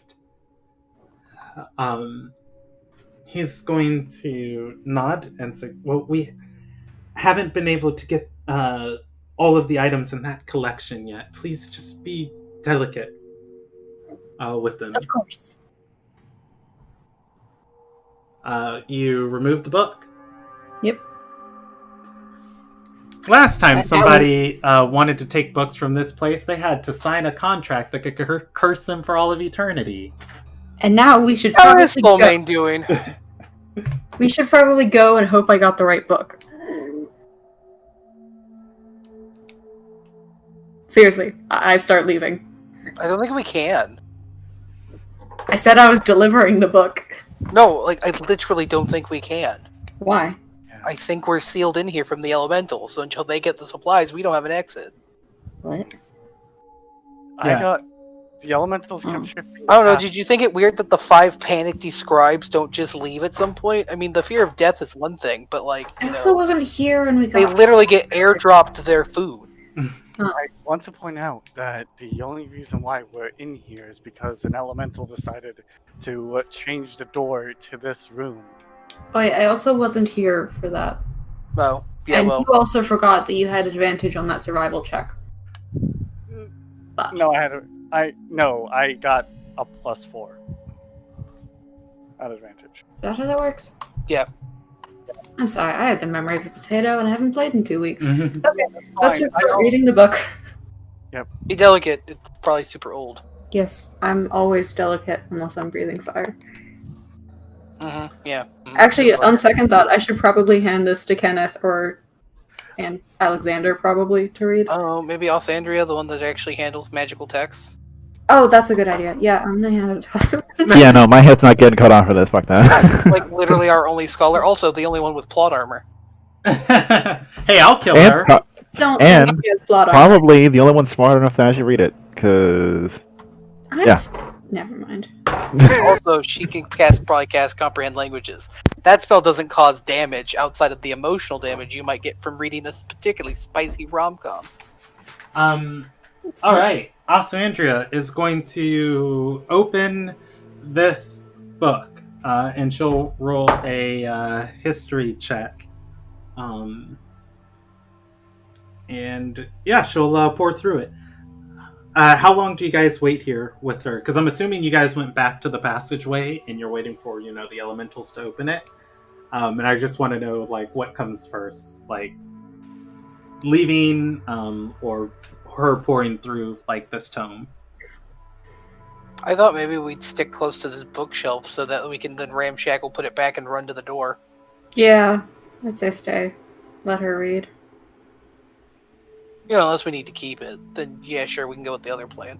I'm not sure we want to steal a book from her. All right. I'll steal a book from a greed demon. What's the greed demon gonna do? Kill me? Yeah, I mean, probably. Attempt to. Enslave. No, they're going to give you a fate worse than death. They're going to turn you into stone and then make you into a warforged that has to guard this area now. Look, Ooh, sometimes, you that's know a what? good idea. It's No! karmic justice for me to end up to become petrified, considering that's how I'm going to seize control of Galka. What? All Okay. right. So, you guys are going to sit here with Asuandria as she reads over page after page after page of this book, sometimes going back a page and rereading it before finally there is a echoing of steps. Like, it's been pretty quiet here except for the people writing. Pretty much anytime somebody stands up to grab another book, you guys hear it. This is like more of a consistent set of steps that grows closer. You guys are going to see a Irakin in front of you, joined by two others in robes. Let's see, what is her personality? She is going to be smiling until she sees the party, upon which her true, genuine smile is going... Oh, yeah, and I forgot. You guys don't really have to look up at her. Irakin are incredibly small. The tallest of them are, 4 to 5 feet. You look I'm up... 4 to 5 feet. Yeah. You look up at her from the table, and her smile is going to fade very quickly as she says, I was sent to retrieve the princess and her companions, but I wasn't aware that you guys had made your way into the library. You did not have permission to read over these tomes. It wasn't exactly our choice to come to the library, though, was it? No, as I was trying to find a nice place to sit down and relax, the elementals decided that it would seemed to decide that it was best to turn the door to this room while we were going through it. The damage you could do to one of these books, they're worth more. They're worth more gold than you'd make in a. They're worth more than any amount of gold you can make in 100 of your lifetimes. Please, if you'd let one of the servants handle it. The servants are going to look up Gulp and say, we were told they had permission from you, stewardess. Jeed is going to say, outrageous, I never authorized such a thing. Just gonna smile sweetly and offer the book back. One of the servants wearing gloves is going to pick it up, or rather stand up, come and get it from your hands and say, I'm so sorry, stewardess, we're misinformed. And she is going to say, none the matter. I'm feeling particularly generous today. You'll keep your life, lose your hands, and you won't do this type of work again in the future. Proceed upstairs to be relieved of your service. The man's going to nod and say, yes, of course. The next servant's going to stand up, take the book from him, and place it back on the shelf. She's going to gesture and say, You're lucky the lady of the seat is so fond of you. Her magnificence is truly something to behold.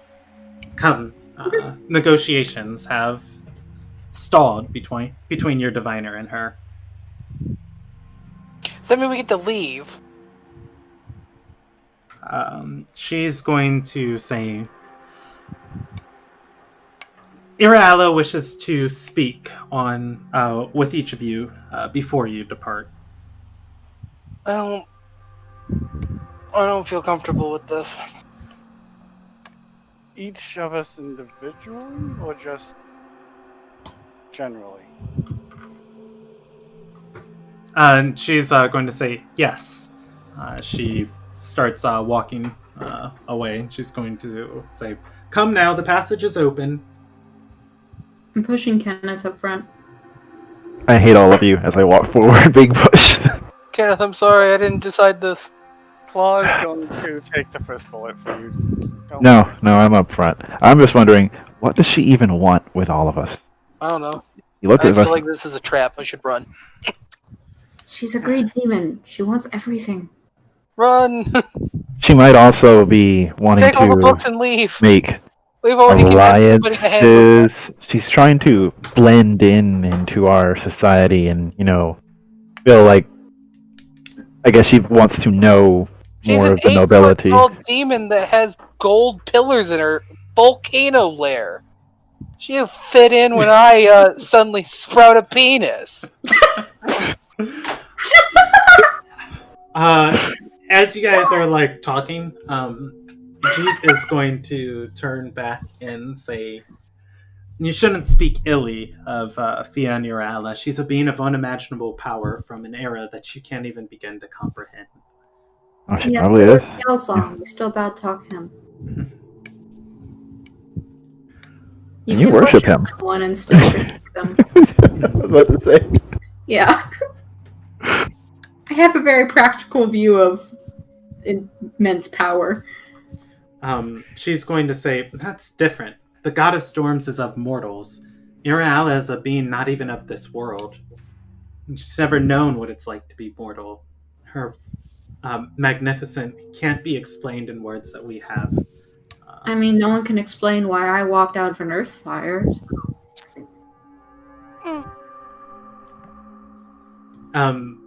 She caught the gatekeeper on a day when she wasn't looking and just hasn't gone back home since. There, words. Okay, I am entirely straight-faced just walking along. Just gonna say, earth fires do that. They were meant to create life.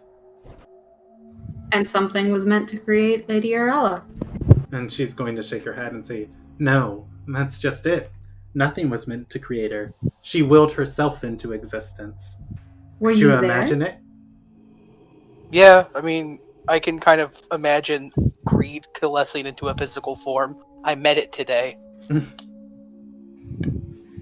And she is going to say, no, I was not. Then I'm not so sure.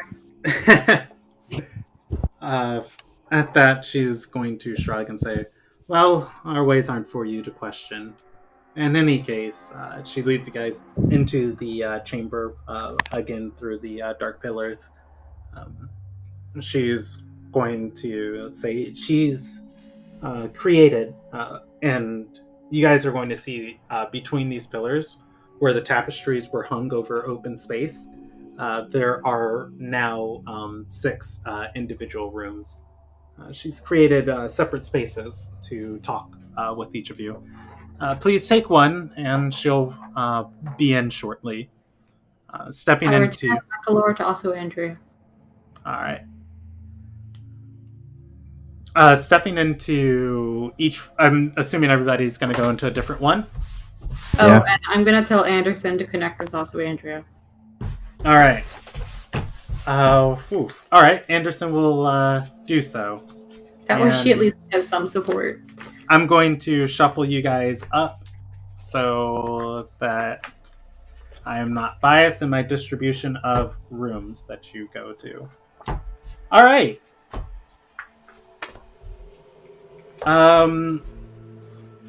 Cool.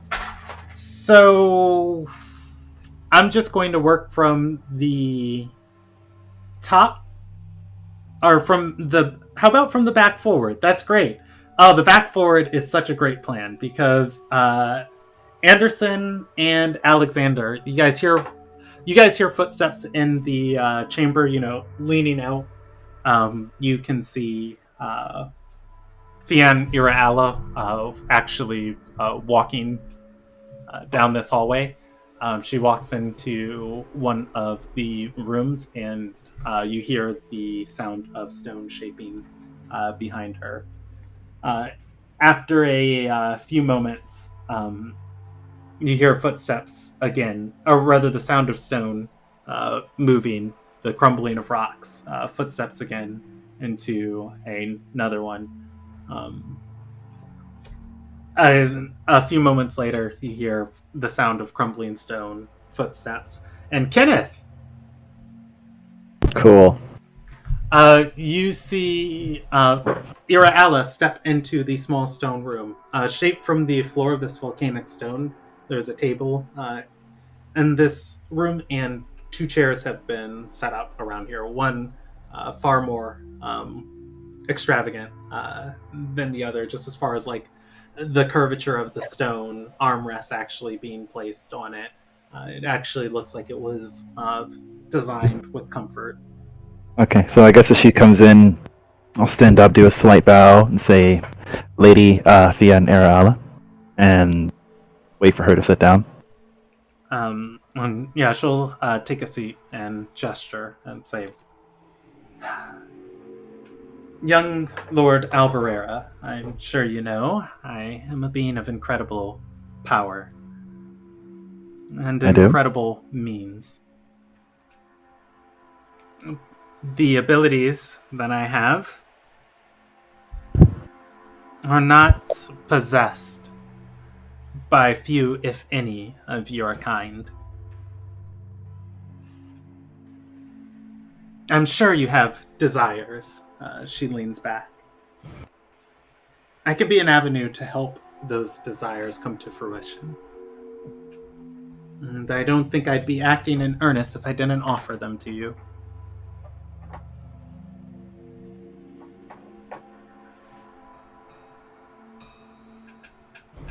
I appreciate the sentiment, but I would prefer to reach my goals by my own means. She's going to say, Now, come now, I've helped your friend with the bond to his ancient spirit. I've helped your other friend with information on making his mother more resilient to the princess's voice. There must be something in your heart that can be granted. Aren't you noble? Don't you long for land, wealth, and titles? Most, yes, but I'm happy with the life I have. I was given a new life, a new family. I'm happy as I am. She's going to smile and say, well then, I can provide you something with something even a higher form as yourself might appreciate. You see, as a demon, it is what your kind call me that they don't understand. I am a living, resonating fragment of creation itself. I embody all that you might call desire or greed. And by absorbing more of it, I myself become more powerful. All of your kind are formed with all of these different fragments and elements. When you cease to be, they disperse and go back to the worlds and the forces around us. And that said, I can connect with them inside of mortals and relieve them of these things. If you never want to experience desire again in your life, if you never want to be controlled by your greed, you could simply give it to me and part ways with it. Humans are complex creatures. As you said, we're made out of many emotions, desire and greed being some of them, knowledge, lust. But I think having all of those is what makes us what we are. If I give it up, I will be less of what I am. And she's gonna nod and say, "You don't see this as one of your more unwanted feelings? Something to make you less or less of a model of perfection?" I'm perfect in my imperfection.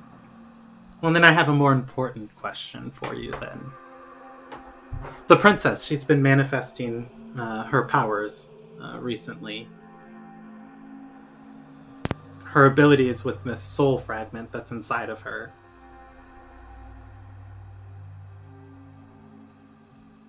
And if you think that she is unable to control such a thing, I might be able to relieve her of that also. The rest of your friends and your head diviner seem hesitant to let me undertake such a process. I ask that you only be amenable to it, and think of me not like others think of demons of this world, but something far beyond what mortals are able to comprehend. And that I am your ally for this lifetime. On that, I'll agree. I like to keep myself open to options. She's going to smile and say, "Open. Of course." She stands up, opens the opening from the wall, and she is going to step through. She leaves. Claw, you can see across the way, across this hall, walking from the stone box of a room that Kenneth is in. Irala steps into your room. She is going to take a seat at the table, the wall reshaping behind her. As she sits down, she's going to inspect Claw for a long moment, saying nothing. After which point,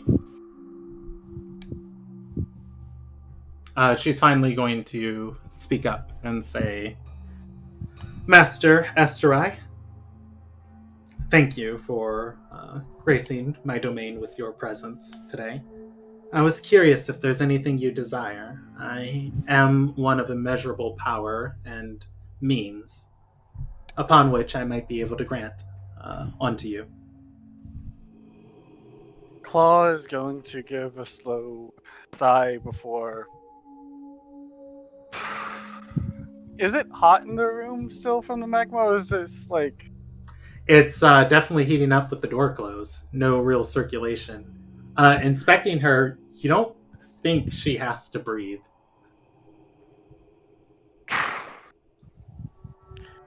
As you are one that I feel can understand, and he'll lower his mask.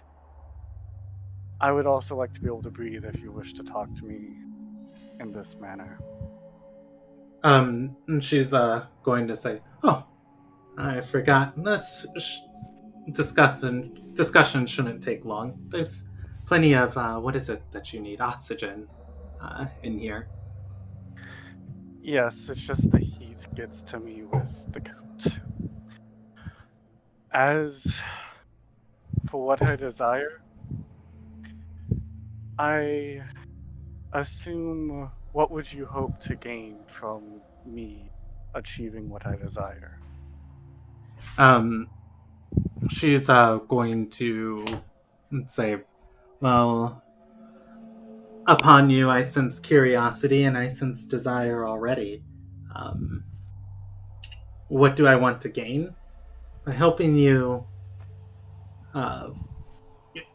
acquire that what you want, you might gain some understanding that I too have desires.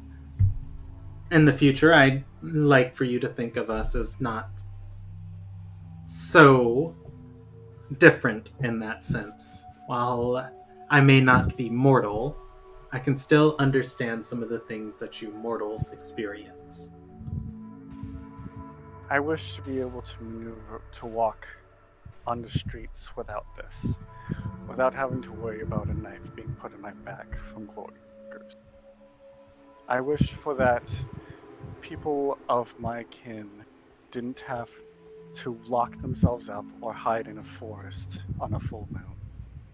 And I also wish for, and be able to control what they have been had. And I also wish to understand that most people fear, so that way that fear is only a matter of what you consider being uncomfortable and what you don't currently understand. Alright. She's going to think on this and lean forward.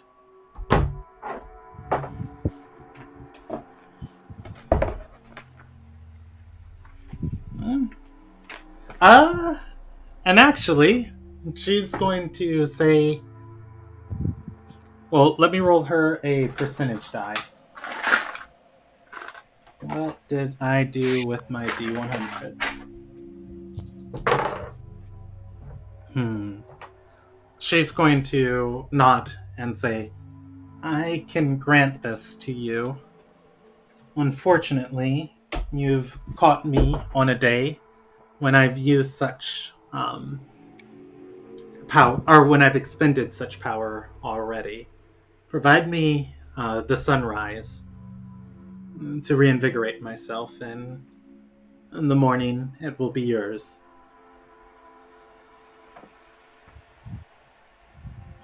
Although I know an ally, although most allies do still consider scratch of the back for one, expect someone to ask you the same. What is it that you want from me if I were to ask you for this? As I am fully prepared and trying my best to earn it myself already. She's going to think for a moment, and then say, your companions in the next two rooms. Tell me about them. What's their relationship to the princess? They seem rather close, and they seem to care for not only her to be treated and viewed as an individual, but also for her to understand herself. That is all I understand currently. I do not ask them fully on how they view us.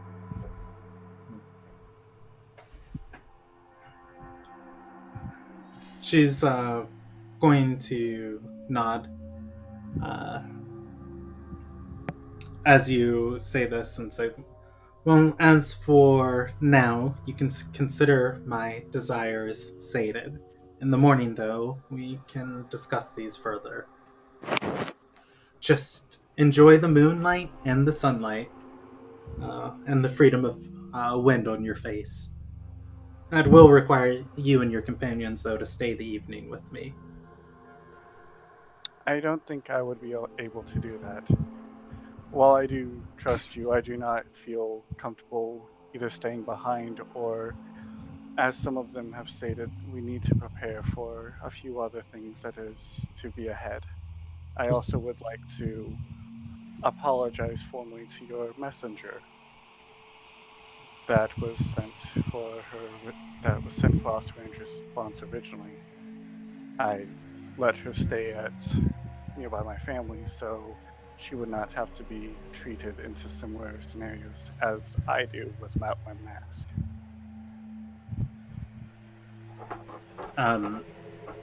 She is going to say, I've also sensed desire from you in this aspect. As a show of my good faith, keep her. Until her bindings to the Aphira are over. Give her a new purpose in life. Irala is going to stand up and crumble away the door as the stone evaporates. The crumbled stone evaporates into the floor like water. As she leaves, Claw will speak up one last time and state, is there anything that I must give her to prove that you said this yourself? Just in case she questions it.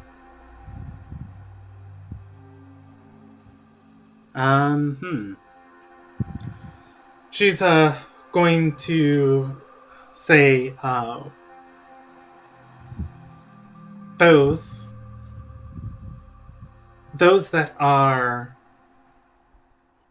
touched by my gifts show imprints of this. In the Irakin, she holds her hand out. It manifests physically. You're going to feel Mango start to move around your arm towards her.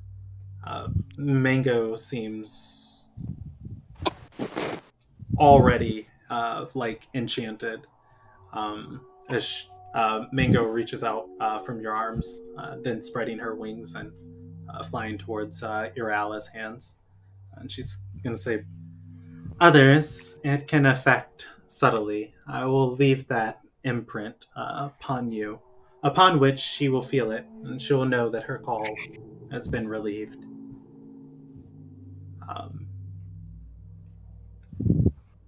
Mango's eyes are going to go bright yellow for a moment before they fade, restoring to their natural color, upon which the creature is going to look around and then stretch its wings and fly back to Claw, curling around his neck and shoulder. Thank you. She nods, and she's going to step out of the room. That said, Lumilia! Oh boy. Ira is going to sit down in your room, the door closing behind her. She takes a moment and she stares at you. Hello, Lady Urala. She is going to smile for a second. Give me un momento to calculate something.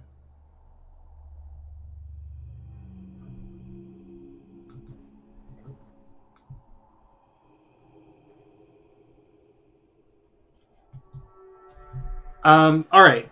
So, all right. So she is going to stare at you, and as you speak up, as she does after a moment, she's going to open her mouth and say, "Miss Earthfire, how are you, my dear?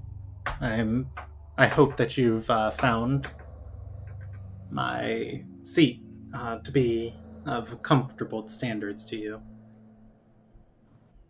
It's fine, thank you. It's not every day that I let people peruse through my collection. Although I didn't let you, I would have if you simply asked. You dismissed us rather abruptly. You have knowledge of that horrid devil, Anna? Of her Who? fate. Just smiling sweetly. You can roll me a deception check. I mean, to be fair, I don't know the name Anna. Mhm. Yeah, as you smile, you don't know Anna, but you do know your party was just talking about a devil. And she's going to say, that blasted woman taught mortals thousands of years ago how to bind my kind. And I've been trapped until nearly just a century, or just over a century, or just over a decade ago.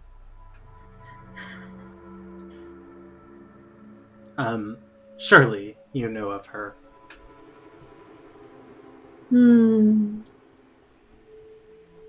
Maybe. I don't quite recall. Allow me to refresh your memory. You stepped into a kitchen sent there by your sister. Learned of people after your friend, but what surprised you most was that they were after a devil hiding amongst your mist. And it didn't make sense until you snuck into my library. Completely out of character. At the time, I thought that the devil they were talking about was the one in the pantry. So I did not actually understand they were talking about Anna until the night was over. But yeah, and it didn't make sense until now. Yeah. At which point, she's going to say, there's no need for these games. You see, I have come here as an opportunity to offer my power and my services to you. The newer generation... lady, everything is a game. The newer generations are always hesitant, taught by others to fear demons. But demons is simply what they call us. If you think about demonic elements, there's more of those that follow you daily than what a lot of people fear and hide and run from and send sunyets and orders after. My lady, I can assure you, my hesitance to make a deal with you has nothing to do with your race. Wonderful. Well, allow me to ask a very preliminary question. Is there anything that you desire currently? No.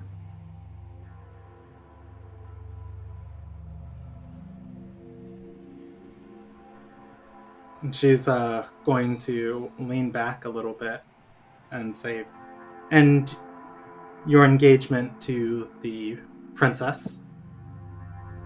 What of it?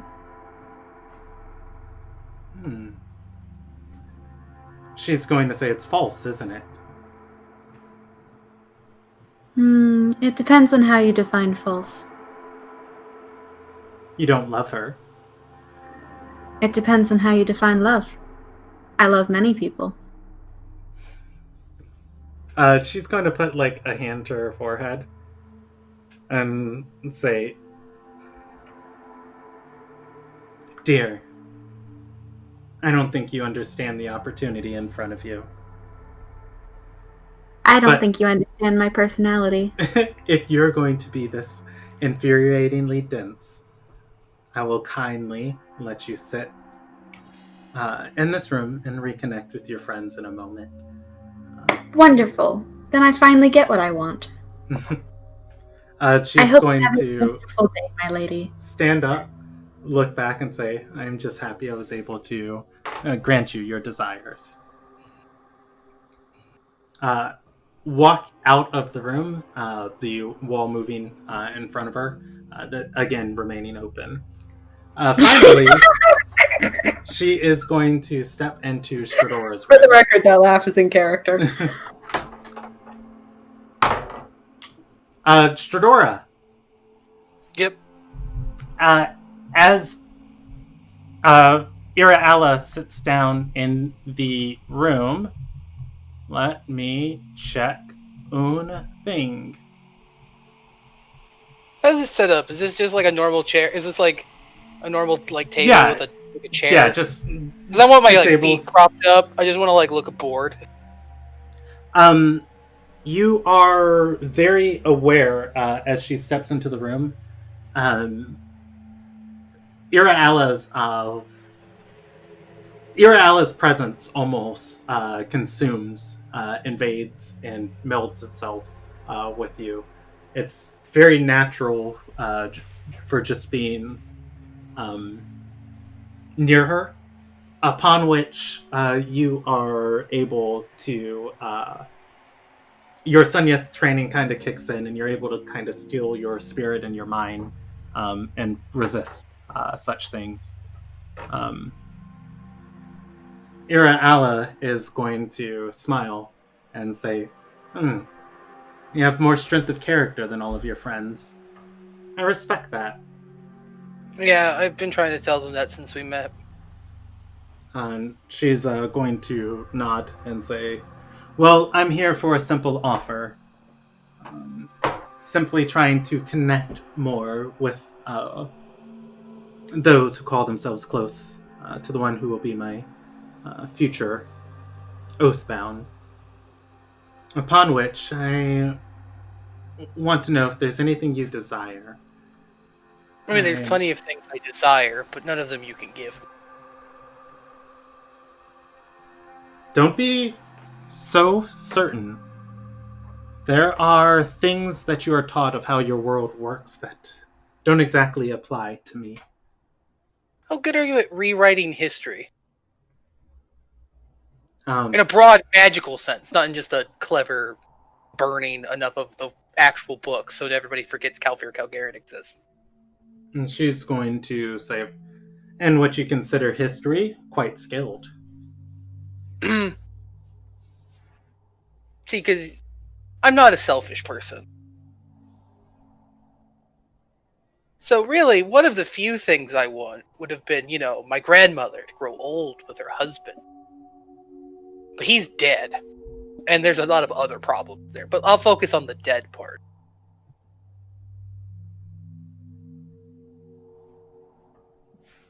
And you could probably bring him back to life. I feel like you're sufficiently powerful to do that. But it doesn't undo... Does some quick math. It's like, 60-ish years?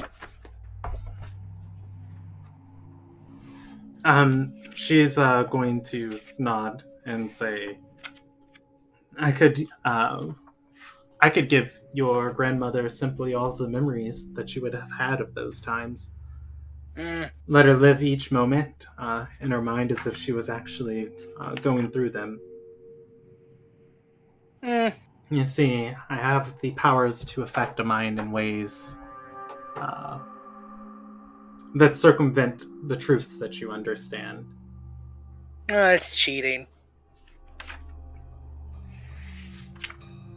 She's gonna lean back and say, cheating? What's power if you never use it? Power, by its definition, is cheating. True, but I mean, if she just gets to have all these fake memories, that's what they are, fake. And I mean, does it go down the line? Do you convince my dad that his dad's been alive for, 24 years? Two, do you convince my mom that she married a man that had two alive parents? She's going to shake her hand and say, what are your memories to you now? These wouldn't be things that were simply planted in her mind. These would be experiences that she got to live out an entire lifetime in seconds. The opportunity of which exists to you. Yeah, but it's not satisfactory. Other than that, I do want Stormbreak. That's on the list.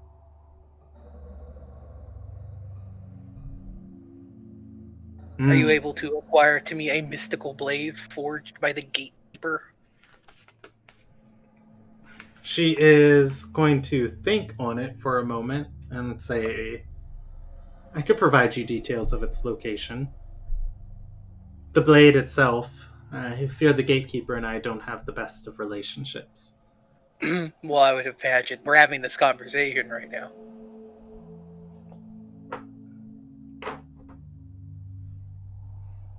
So these are your requests. I mean, A no, life- not really. I don't actually want anything from you because the thing is that you don't want. You're not, you know, you're gracious in the sense that you are willing to negotiate, but you're not.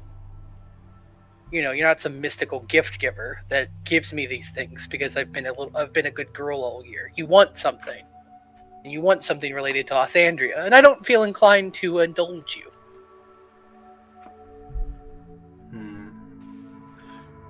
She's going to nod and say, well, you can consider all of your friends have been helped in some way. The things that I've asked of them have been very little. If you don't want to partake of these gifts, I understand that. Would you want to elaborate on those gifts? I imagine Lumilia wasn't very helpful because she probably doesn't like you that much either. Anderson's dumb. Alexander doesn't have the imagination necessarily to ask a demon for anything worthwhile. And Kenneth, I could believe. Yeah, she's going to say, let's see. I amended the mental faculties of one of your companions, provided the gift of knowledge to another. Upon the fourth, there was not a single thing his soul desired, not even the wish to rid himself of desires. That's Pike. Onto the fourth, of the ability to enjoy a life much like the others, and a servant of my personal employ. That's Claw. Your cleric only gave to me, as she seemed quite stubborn. Yeah, that's about right. Do you know she switched chantries just to spite Reyna? She's going to nod and say, I know everything about her. Oh, really? Do you know everything about me? No, your mind is resistant. Ah, that's how you've been doing. She's going to nod and say, but if there's nothing that you desire of me, I will let you know my simple ask. I am not the only force in this world that desires Oswandria. I know. I fought at least one of the other ones. I want you to think about what it means to be mortal. The meaningfulness, the beauty, the magnificence that your lives have, simply because they end. The wonderful flames that you ignite, and that you watch, and that burn out. And the things those fires encompass. The princess seems to be in control of a great power connected to her soul. Mm-hmm. But when her soul and her body gives out, what do you think happens to that power? And I want you to think very carefully about who's in control of it, and where it is, and where it goes. And when you do, know that I've always been a friend. With that, you can return to your companions. You know what? I found a thing that I want. I want to know precisely why you care so much about Osandria. She's between you and me, I don't think you do in a deep emotional sense. I think she just is a very nice thing you can put in your collection of a very nice thing. I mean, you have an ancient library that's basically just there to not even actually be looked at. Like, it's a thing you can just point at and go, I have 10,000 books from 2,000 years of Ilderon history. 3,000. Well, see, thank you for proving the point. She's going to speak up and say, it's simple. Oswandria herself is the vessel for powers from a realm of where I come from. she welcomes and invites them. That said, I don't get along with anybody from home. And I've quite come to like this new place that I call home, and I don't want anyone coming back, or coming here. Not only is she royalty and desirable unto herself for her status, her wealth, and her titles, but I wish to be a gatekeeper of gates.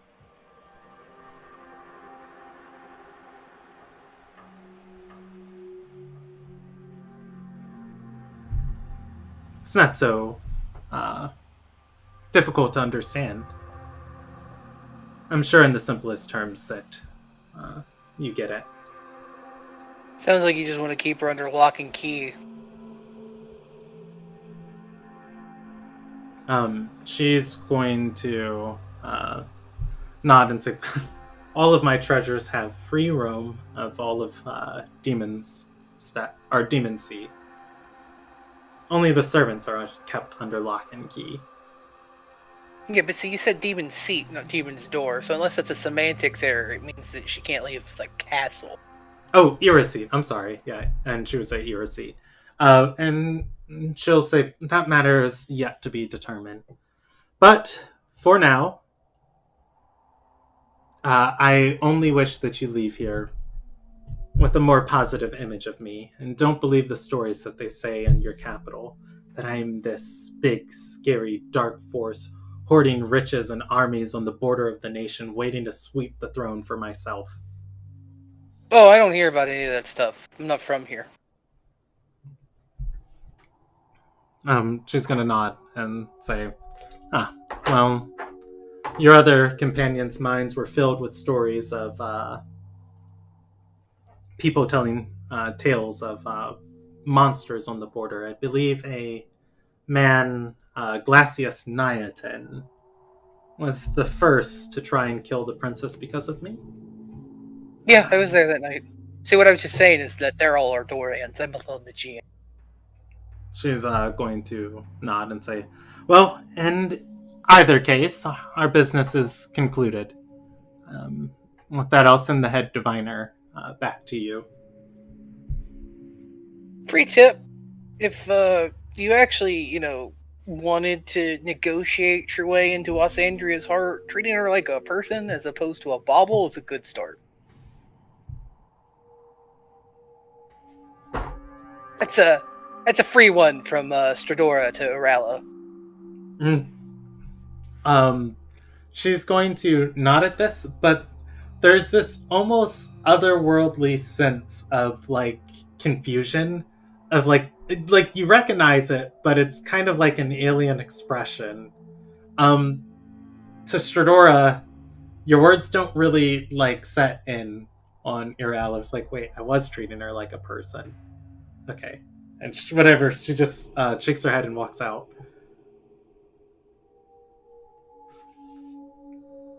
I mean, she might think an alien might think that she was treating her as Earthlings do, but... Exactly. It's just like, hey, I treated her like any other mortal.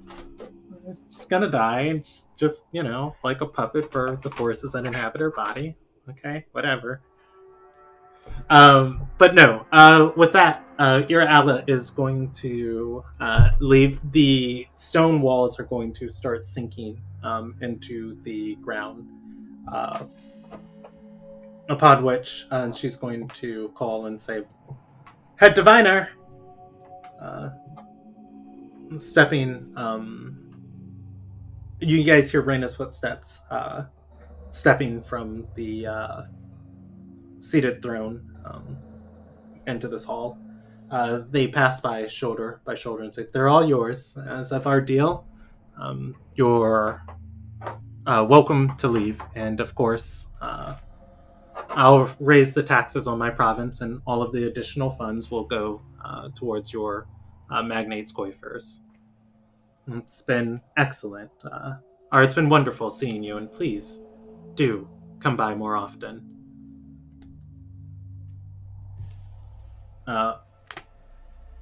Reyna and Aswander are going to come back, and the party of each of you is standing, I guess, where your room was. Reyna's going to say,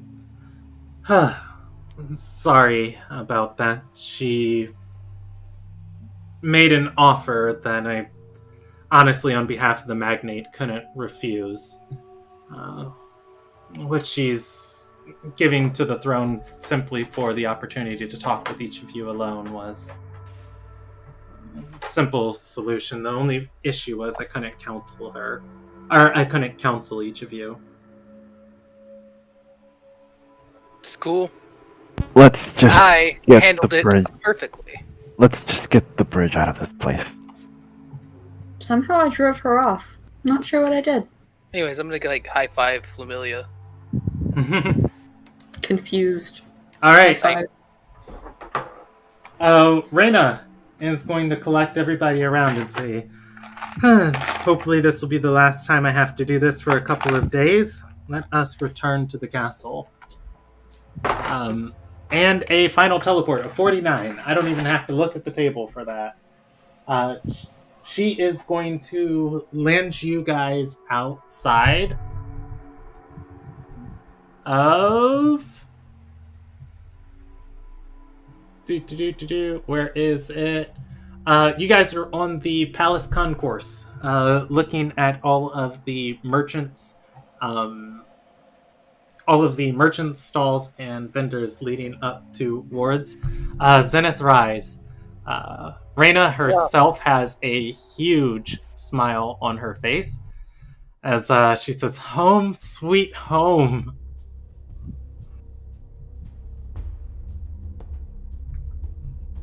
I would like to take this moment. Claw, Anderson, Alexander, please, line up. Oh, wait. You say Anderson, Alexander, Claw. and Claw. I'd say boys, but Kenneth isn't in trouble. I figured as much. Okay, you all lined up? I mean, most of you are NPCs, so. Anyways, smack, smack, smack. Wait, what? Anderson says that. Alexander's going to say, what's that for? I think I know what it's for. We do not make deals with demons. He's going to say, I didn't make a deal with her. We do not make deals with demons. We do not accept gifts from demons, especially demons with ulterior motives. Because fun fact, they all have ulterior motives. Anderson is going to say, no, she didn't. Points at Osandria. I'm going to state outright. Reyna's going to step in and say, no need to yell at them. It wasn't... I myself calculated the risks. Oi. This is a friend thing. Continue, Tridora. Lumilia. I could reprimand you too, but at least your negotiations are political in nature. I'm going to state Most this of what I do is your political in face. nature. Right No, now, Reyna, not Triple. you. No. I'm going to state what she asked of me and what I got out of it. She asked me what I desired. I told You her. wanted to be able to not have to put your stupid mask on and then have your whole family cured of its stupid lycanthropy. I know. And I actually didn't didn't give me entirely that. gather what you two got. She was pretty vague about it. And honestly, I was confused because it sounded like both knowledge and or brains, and that could be Anderson. I'm going to state this. All I got from it was a confirmation that Aiden was... that she let Aiden free out of the fact that I gave her a hint that you two cared about Osuandria. I absolutely care about Osandria. We all care about Osandria. I thought that was incredibly clear. One of us Osandria is begins engaged clapping. to us. When you get to that last sentence, she abruptly stops clapping. Oh. One of us is engaged to also Andrea. Sure, it's a sham, but we can talk about that later. The foundation of the lie isn't carried.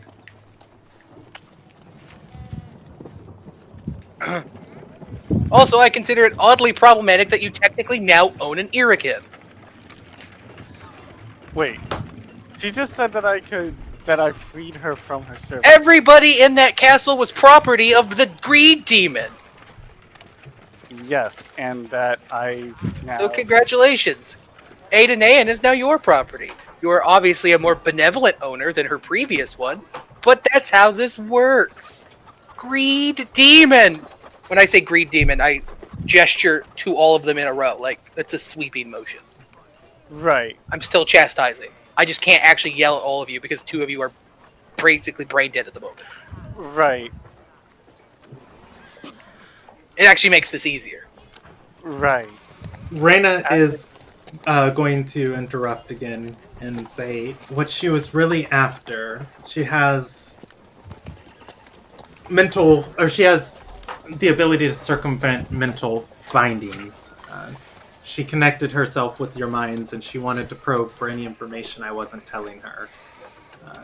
None of you knew anything beyond what gossip is already circulating around the castle, or that she hasn't already been informed of. And she didn't get past my mind. Oh no. Which is mostly me bragging.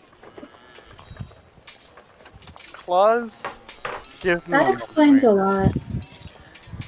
Claw is going to cast Detect Magic without consuming a spell slot and look over Mango. Let us see. I'm gonna... Oh, go ahead, Rob. You're going to say something? No, I was just gonna say, I'm just gonna be like flexing. Because I just bragged about my mental prowess. Posing, showing your guns, but it's mental prowess. Well, I can't flex my brain at people. That's not how Mom it said works. my brain's real strong. Let's see. Presence. Yeah. You are going to sense magic on Mango. What kind of magic, or what kind of check would it be to try and figure out? If you use a action, it's transmutation magic. Transmutation. Oh my god, maybe he'll turn your snake into the big snake. Not fully sure. Anyways, you've all been properly chastised. Consider yourself properly chastised. It's not the first time I've had someone poking around in my head with mental magic that they just happen to exude from them. Wait, has this happened a second time this campaign already? No. No, that's an Octavia reference. I'm Oh. confused because I don't probe your brains. I just chastised. No, it's just like, no, everybody else here should be confused. Okay. No, it's Anyway, my what are we gonna what are we doing now? What's the plan for the day? Well, part of me wants to go tell a former servant that they're free. Write up a note and have Lumilia send her a sending. I'm sorry, Lumilia. I conscripted you for service without asking for your permission. That was rude of me. I'm sure telling We someone cook who, Nicola when the time comes, we're even. I feel that telling someone that they're now free is going to be something that is going to be more than just sending, but it can also kind of wait, I guess, until we have actual reason to head down there. Why don't we rest up, get something to eat, and maybe we can plan that as our next trip. I would also like a bath. Yes. I was put inside a sweltering hot box and chainmail by a greed demon. Nice I'm bath. sweating. Would be nice. And also probably use a sprinkler. That's something else. Anyways, Raina probably has important business to go to. That thing with the fountain took 2 days, so I imagine that the magnate is probably thrown something by now. Mm-hmm. Good point. Let's head to the palace. Inform her of our safe return. Especially of Alessandria. Mm. To All the right. castle. To the castle. All right, let's see. Oh, here we go. Okay, so walking up the concourse, the party is able to enter Zenith Rise. Reyna is going to say, "I'll head to the Magnate. I'll head to the Magnate and deliver the news of our travels and our return. You all did wonderful. I'm proud of each and every one of you, and even though there were a few slip-ups, she looks at Asuandria and say, even your restraint." Asuandria reflexively begins to glow and then kind of collects herself. Oh, Reyna, you're proud of me? Come on, let's hug it out again. Actually, Reyna opens her arms for a hug. Oh, man. I was doing it mostly sarcastically because I thought she'd pull away, but this is nice. Yeah, now you have to commit. Yeah, well, we're going in on the hug with Reyna. I don't know her that well, no. She's We're kind of sort of family. I refer to her mother as my aunt. I'm not hugging her. She doesn't like me. Yeah, as you guys go in for a hug at with Reyna, she's going to say, "Look, I know I'm hard on all of you, Asuandria specifically. It's because for me, I know, I seem like this magical savant that dances around the castle, but it didn't come easy to me. It actually didn't come at all.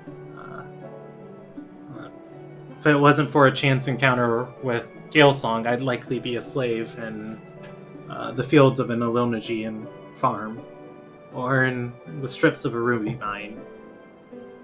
I'm hard on all of you because I want you to succeed. I want you to be your absolute best." Cool. I've got success in the veins. You know me, Reyna.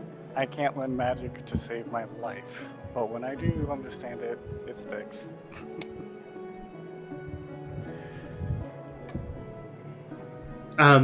She's going to nod and say, Irala said some things that reminded me of where I started. And I suppose it's easy to let one's accomplishments go to their head. And that I'll try and be a little bit nicer and more forgiving when I interact with some of you. It's fine. I need to be knocked down a peg every so often. You're the reason I'm not a Sagite anymore. No, you made that choice. She threatened my father. No. She threatened you. Removing me from my master would be removing me from my father, so she threatened my father. You helped put her into a toad. Let's see. I did not. She's going to say, well, if you want to change that, Artisera is going to need a new sage.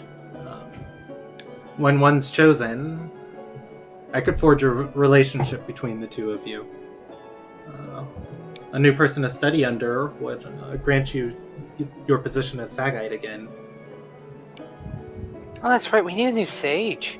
We also need a new High Council person. Mm-hmm. I'm suddenly starting to see the whole downside to double dipping on those two roles. Head Diviner, Reyna, I understand you're probably going to be incredibly busy, and this is probably the closest you've gotten to a vacation in a while. But take care of yourself, too.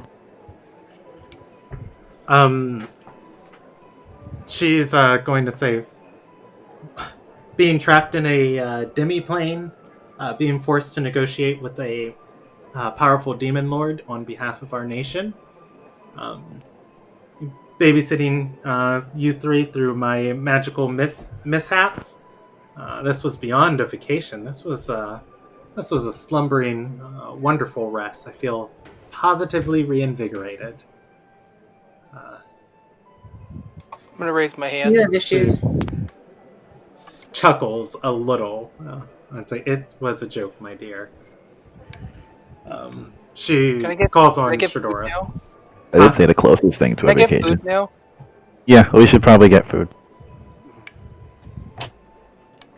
Oh, I forgot. Yeah, I ate the breakfast all by myself. Of course. See yourselves to the feast hall. With that, Reina's going to turn and leave. She is going to be so overworked and stressed. Oh, totally.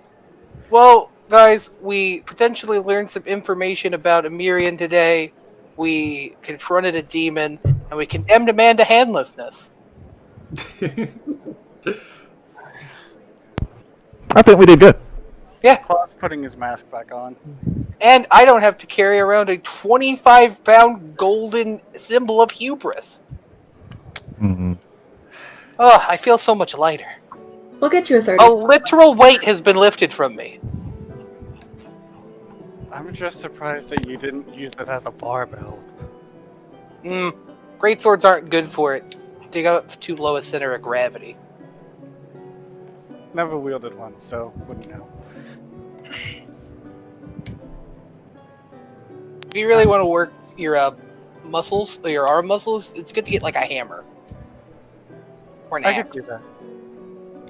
I have a mace, That would work too. but I'm so squishy.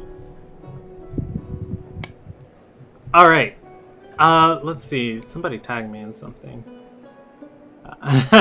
Cool. All right. So you guys are able to go into the feast hall for today. By the time you guys get here, it is lunchtime. It's what, like the 28th? Yeah. So, oh man, I almost got you guys caught up with the other group. Let's do more adventures more often. There was something I needed to do. What was it? Oh, okay, I remember. Okay, so as you guys go into the feast hall, they are serving lunch. It is a nice dish with fried eggs and a couple other things and sandwiches prepared. As you sit down, and plates are served to you, Anderson, who's looked pretty uncomfortable, is going to be the first one to speak up and say, guys, I had another dream last night.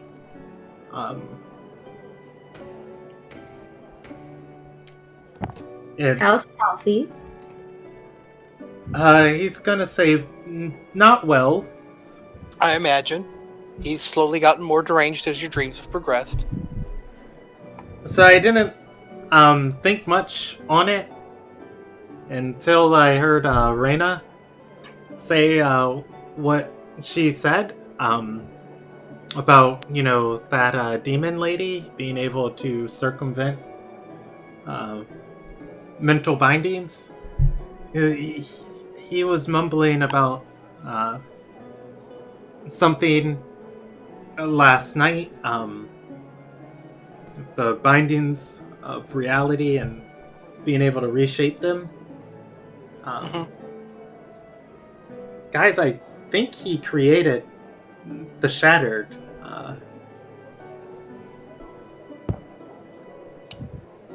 So I'm going to apologize for not being properly shocked at this huge development, but it also kind of checks out given what Alessandria's voice can do. Also, the implication Reina made at some point was that the fact that they can't revert anymore is their fault, so it's fun. Anyways, these eggs are good. You're going to eat your eggs. It's lunchtime. Brandon said fried eggs. Oh. You didn't say fried eggs. To be more specific, I rolled up a random meal. It's python with parsley and hickory, served with aged Munster, fried eggs, guar pie, and sea beet soup. Who do they think we are, royalty? Yes. Yes. I'm eating the python. As much of it as I can find. Absorb its power. Fried though. Stale fried. I am keeping mango inside of the cool bag. Snakes eat other snakes. Mechalor, you should have some too. I don't want to give Mechalor any ideas to eat mango. I'm gonna grab Mechalor. Mechalor is an intelligent and wise creature. Who can eat snakes? All right. Why are you guys so weird? I also want to point out, I'm just glad that Mechalor hasn't even thought about eating mango yet, or at least has not visually shown it. I mean, he's maybe thought about it, but then he fights the urge because he's a sentient creature with thoughts and feelings. I think about hurting you guys sometimes, but I don't act on it because I'm a civilized being with thoughts and feelings. So, as you guys are talking, also Andrea has her hand up. And at which point, as people give her attention, she's going to slide a paper across the table, because I don't think something was discussed that hasn't been discussed before. Who's going to read the note? I guess I'll read it. What's the note say? Oh, sorry. It's written on... big enough that as she slides it, everyone can see it, just veering over. It says, what about the Shattered is Reyna's fault? Oh, no.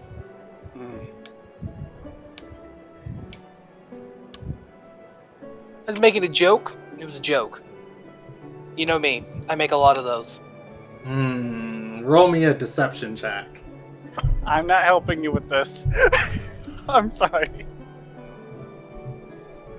Don't worry. If this deception check fails, which it inevitably will, I have a backup plan. Okay. It fails. Miserably. She is going to shake her head and tap the note again. I guess this is where I deploy the backup plan.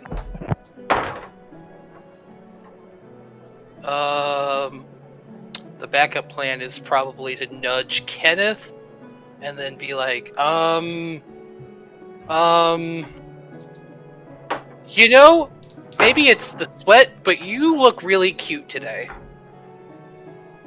You say to Kenneth or also Andrea? No, to Andrea.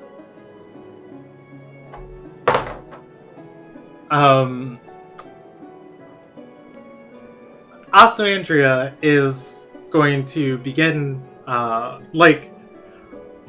Andrea is going to begin, blushing for a moment, as she, holds her hair and tilts away, before finally she turns back around, shakes her head, points at the note again. Well, I've literally run out of all of my options. I lied and then I deflected. Next is truth. And I actually don't even remember all of what was said. For me, that's why I'm like, wait, what did we say? I actually think the only person that knows is Anthony. I believe it had something to do with divine magic, and it was said in very vague terms. Oh god, this is a big moment.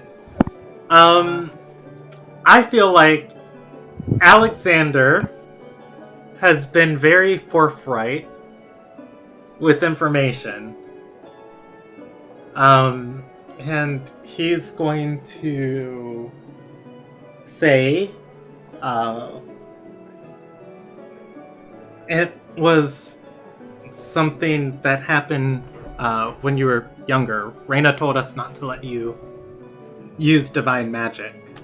They thought the cure to your situation, or rather your condition, was not using divine magic on you, but having you use the divine magic and it flowing through you.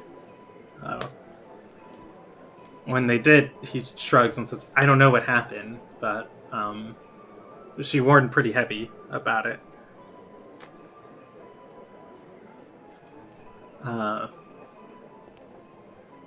Asuandria is gonna speak up or open her mouth and say, when? He's going to say, I don't know, it was when you were younger.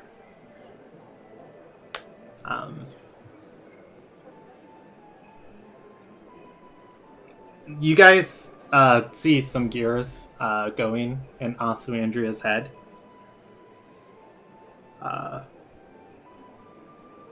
Before she... Brandon, go ahead. I'm sorry. You were about to have Alessandria have the light bulb moment. Yeah, before she finally says, they always told me I had no talent for divine magic. They never even let me try it.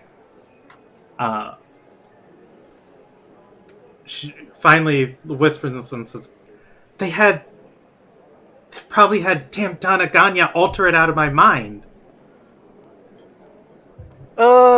Okay, now I'm gonna ask what I was gonna ask.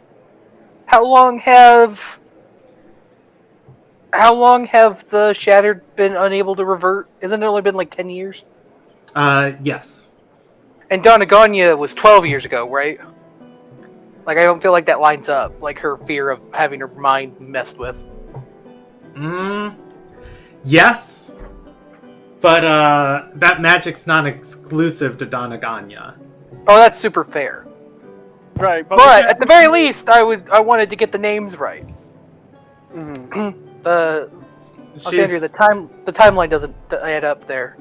Donaganya would have already ran away with your mind-addled father before the event occurred. That was Donaganya thing. I was gonna say, that means Reyna would have had to. No. What? She wouldn't. Well, first of all, maybe. I mean, they have kept a lot from you. Mostly your sinister grandmother and her sealed sarcophagus. And a lot of other things. But, I don't know. My thing is, how potentially traumatic was this event? It lines up as the kind of thing you'd have to erase from somebody's brain, but maybe, like, I don't know. More for a safety reason than or a mental sanity reason than anything else. I guess it's a She's follow-up going to say, safety be damned. I couldn't remember my dad's voice until I met him. Well, to be fair, he was taken when you were 4, so... She's going to stand up and say, I'm sorry that you all have to be a part to witness this. And what am I about to witness? Don't do anything rash, please. We can be civil about this. Please. You see Asuandria look around. There are multiple tieflings inside, are shattered inside of. I'm jumping! Place. I'm jumping on top of her. I'm covering her mouth. Okay. Roll me a grapple check.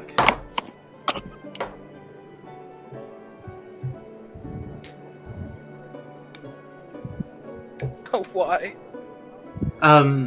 She is.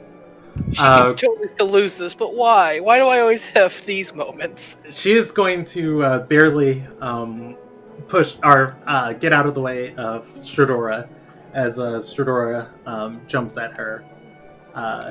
And she is going to say, I'm gonna cast Thaumaturgy and have as loud of a boom as possible from right where Asuandria is standing, just as loud of a noise as I can possibly create. Okay. How about roll me initiative on that versus Asuandria's initiative count? For if I cast it fast enough? Yes. Alright. I know everything about that, Willow. Asuandria is going to say, "I would never misuse my power. I'm going to confront my boom." Oops. And as everybody in the feast hall is going to just like look towards the party. Let's go handle this in private. I'll stand up and say, sorry, we're having a little, we're working out some issues here.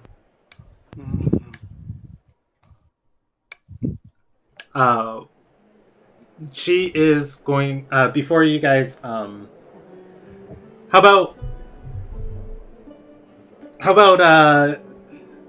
this? We'll end here. She's going to take the tablet from the table, and she'll write on the tablet, "Don't try and stop me." And she says, if you try and restrain me again, I will say it out loud. Because she holds the tablet up for Stradora to see.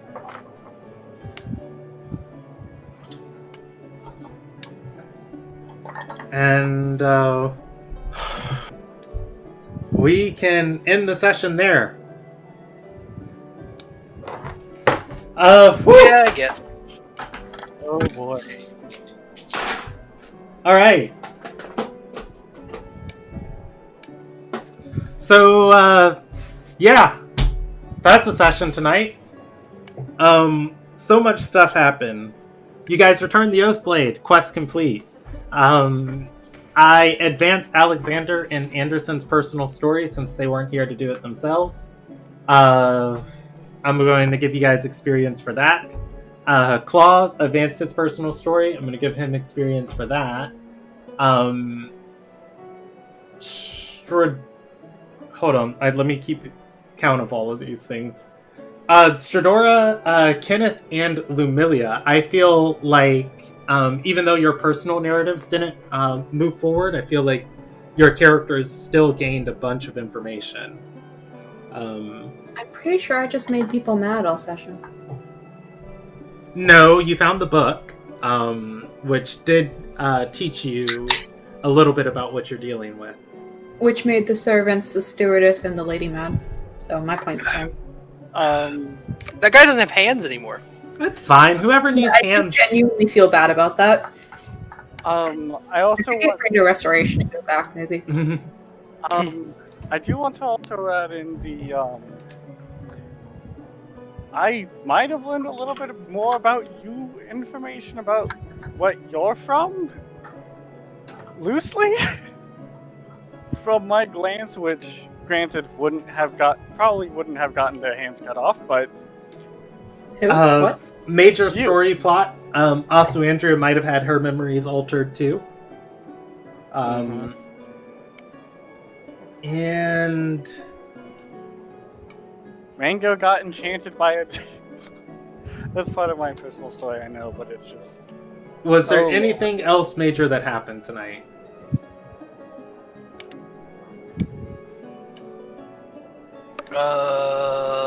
No. Okay, I'm gonna. Strador giving all of the idiots of the group a good smack and talking to. I'll say that too, but I'll also couple that in with Stradora uncovering why Ira Allo wants Asuandria. Alright. So with that, let's see. What tier of EXP did I move you guys to? I don't know, the level 6 tier. Okay, let me look that up.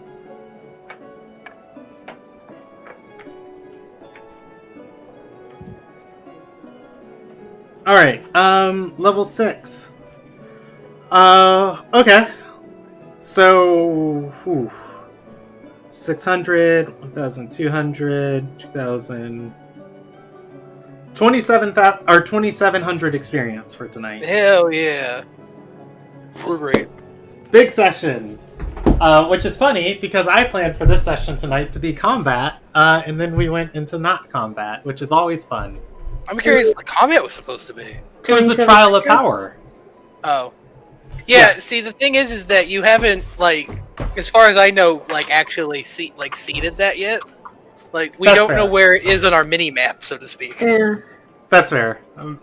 Next session, then hopefully I can plant the seeds and lead you guys in a more prominent place. Yes, 2700, and your next session is going to be on the 12th. Any inspiration for anybody? Inspiration tonight. Let's go. Man, I feel like I've given Stradora inspiration 3 sessions in a row. You have. It's I actually been kind of great. It means I've been productive. yeah. I don't know. I feel like out of fairness tonight, I definitely want to say Claw like 100%. And then I want to say Stradora, but I have. Yeah, I was gonna say I have given Stradora inspiration 3 times, but I feel like you guys had like really wonderful moments tonight. So I'll give you guys the decision: 200 additional experience for everyone, or inspiration for Claw and Stradora. I want to abstain because I'm biased. I think Claw should have inspiration. He did a lot. Mostly because I have 2 already, so like I won't benefit from the inspiration. Yeah, I'm neutral about you, but I feel like Claw needs it. Okay. Yeah. Between all the werewolf stuff, helping us navigate, helping with the books, smoothing things over. The first one is for Claw. The second one's for Stradora. I would also suggest maybe 100 for the group for the Stradora one as like a middle ground meter. No, it's fine. We'll just do that. So, Rob, you can swap out one of your inspirations for normal if you want. Otherwise, I could swap out the chaos one for normal ass inspiration. I can now apply disadvantage to one person. Yeah, no, I'm not gonna do that. The chance at chaos is too inviting. So I could become 18, or I could become 5, or I could become a plant. For the purposes of the stream, your guys' next session's on the 12th, and you got 2,700 experience for tonight. So I'm going to go to the end screen, and then I'll be ending the broadcast there in a few moments. Doop-a-doop-a-doop-a-doop.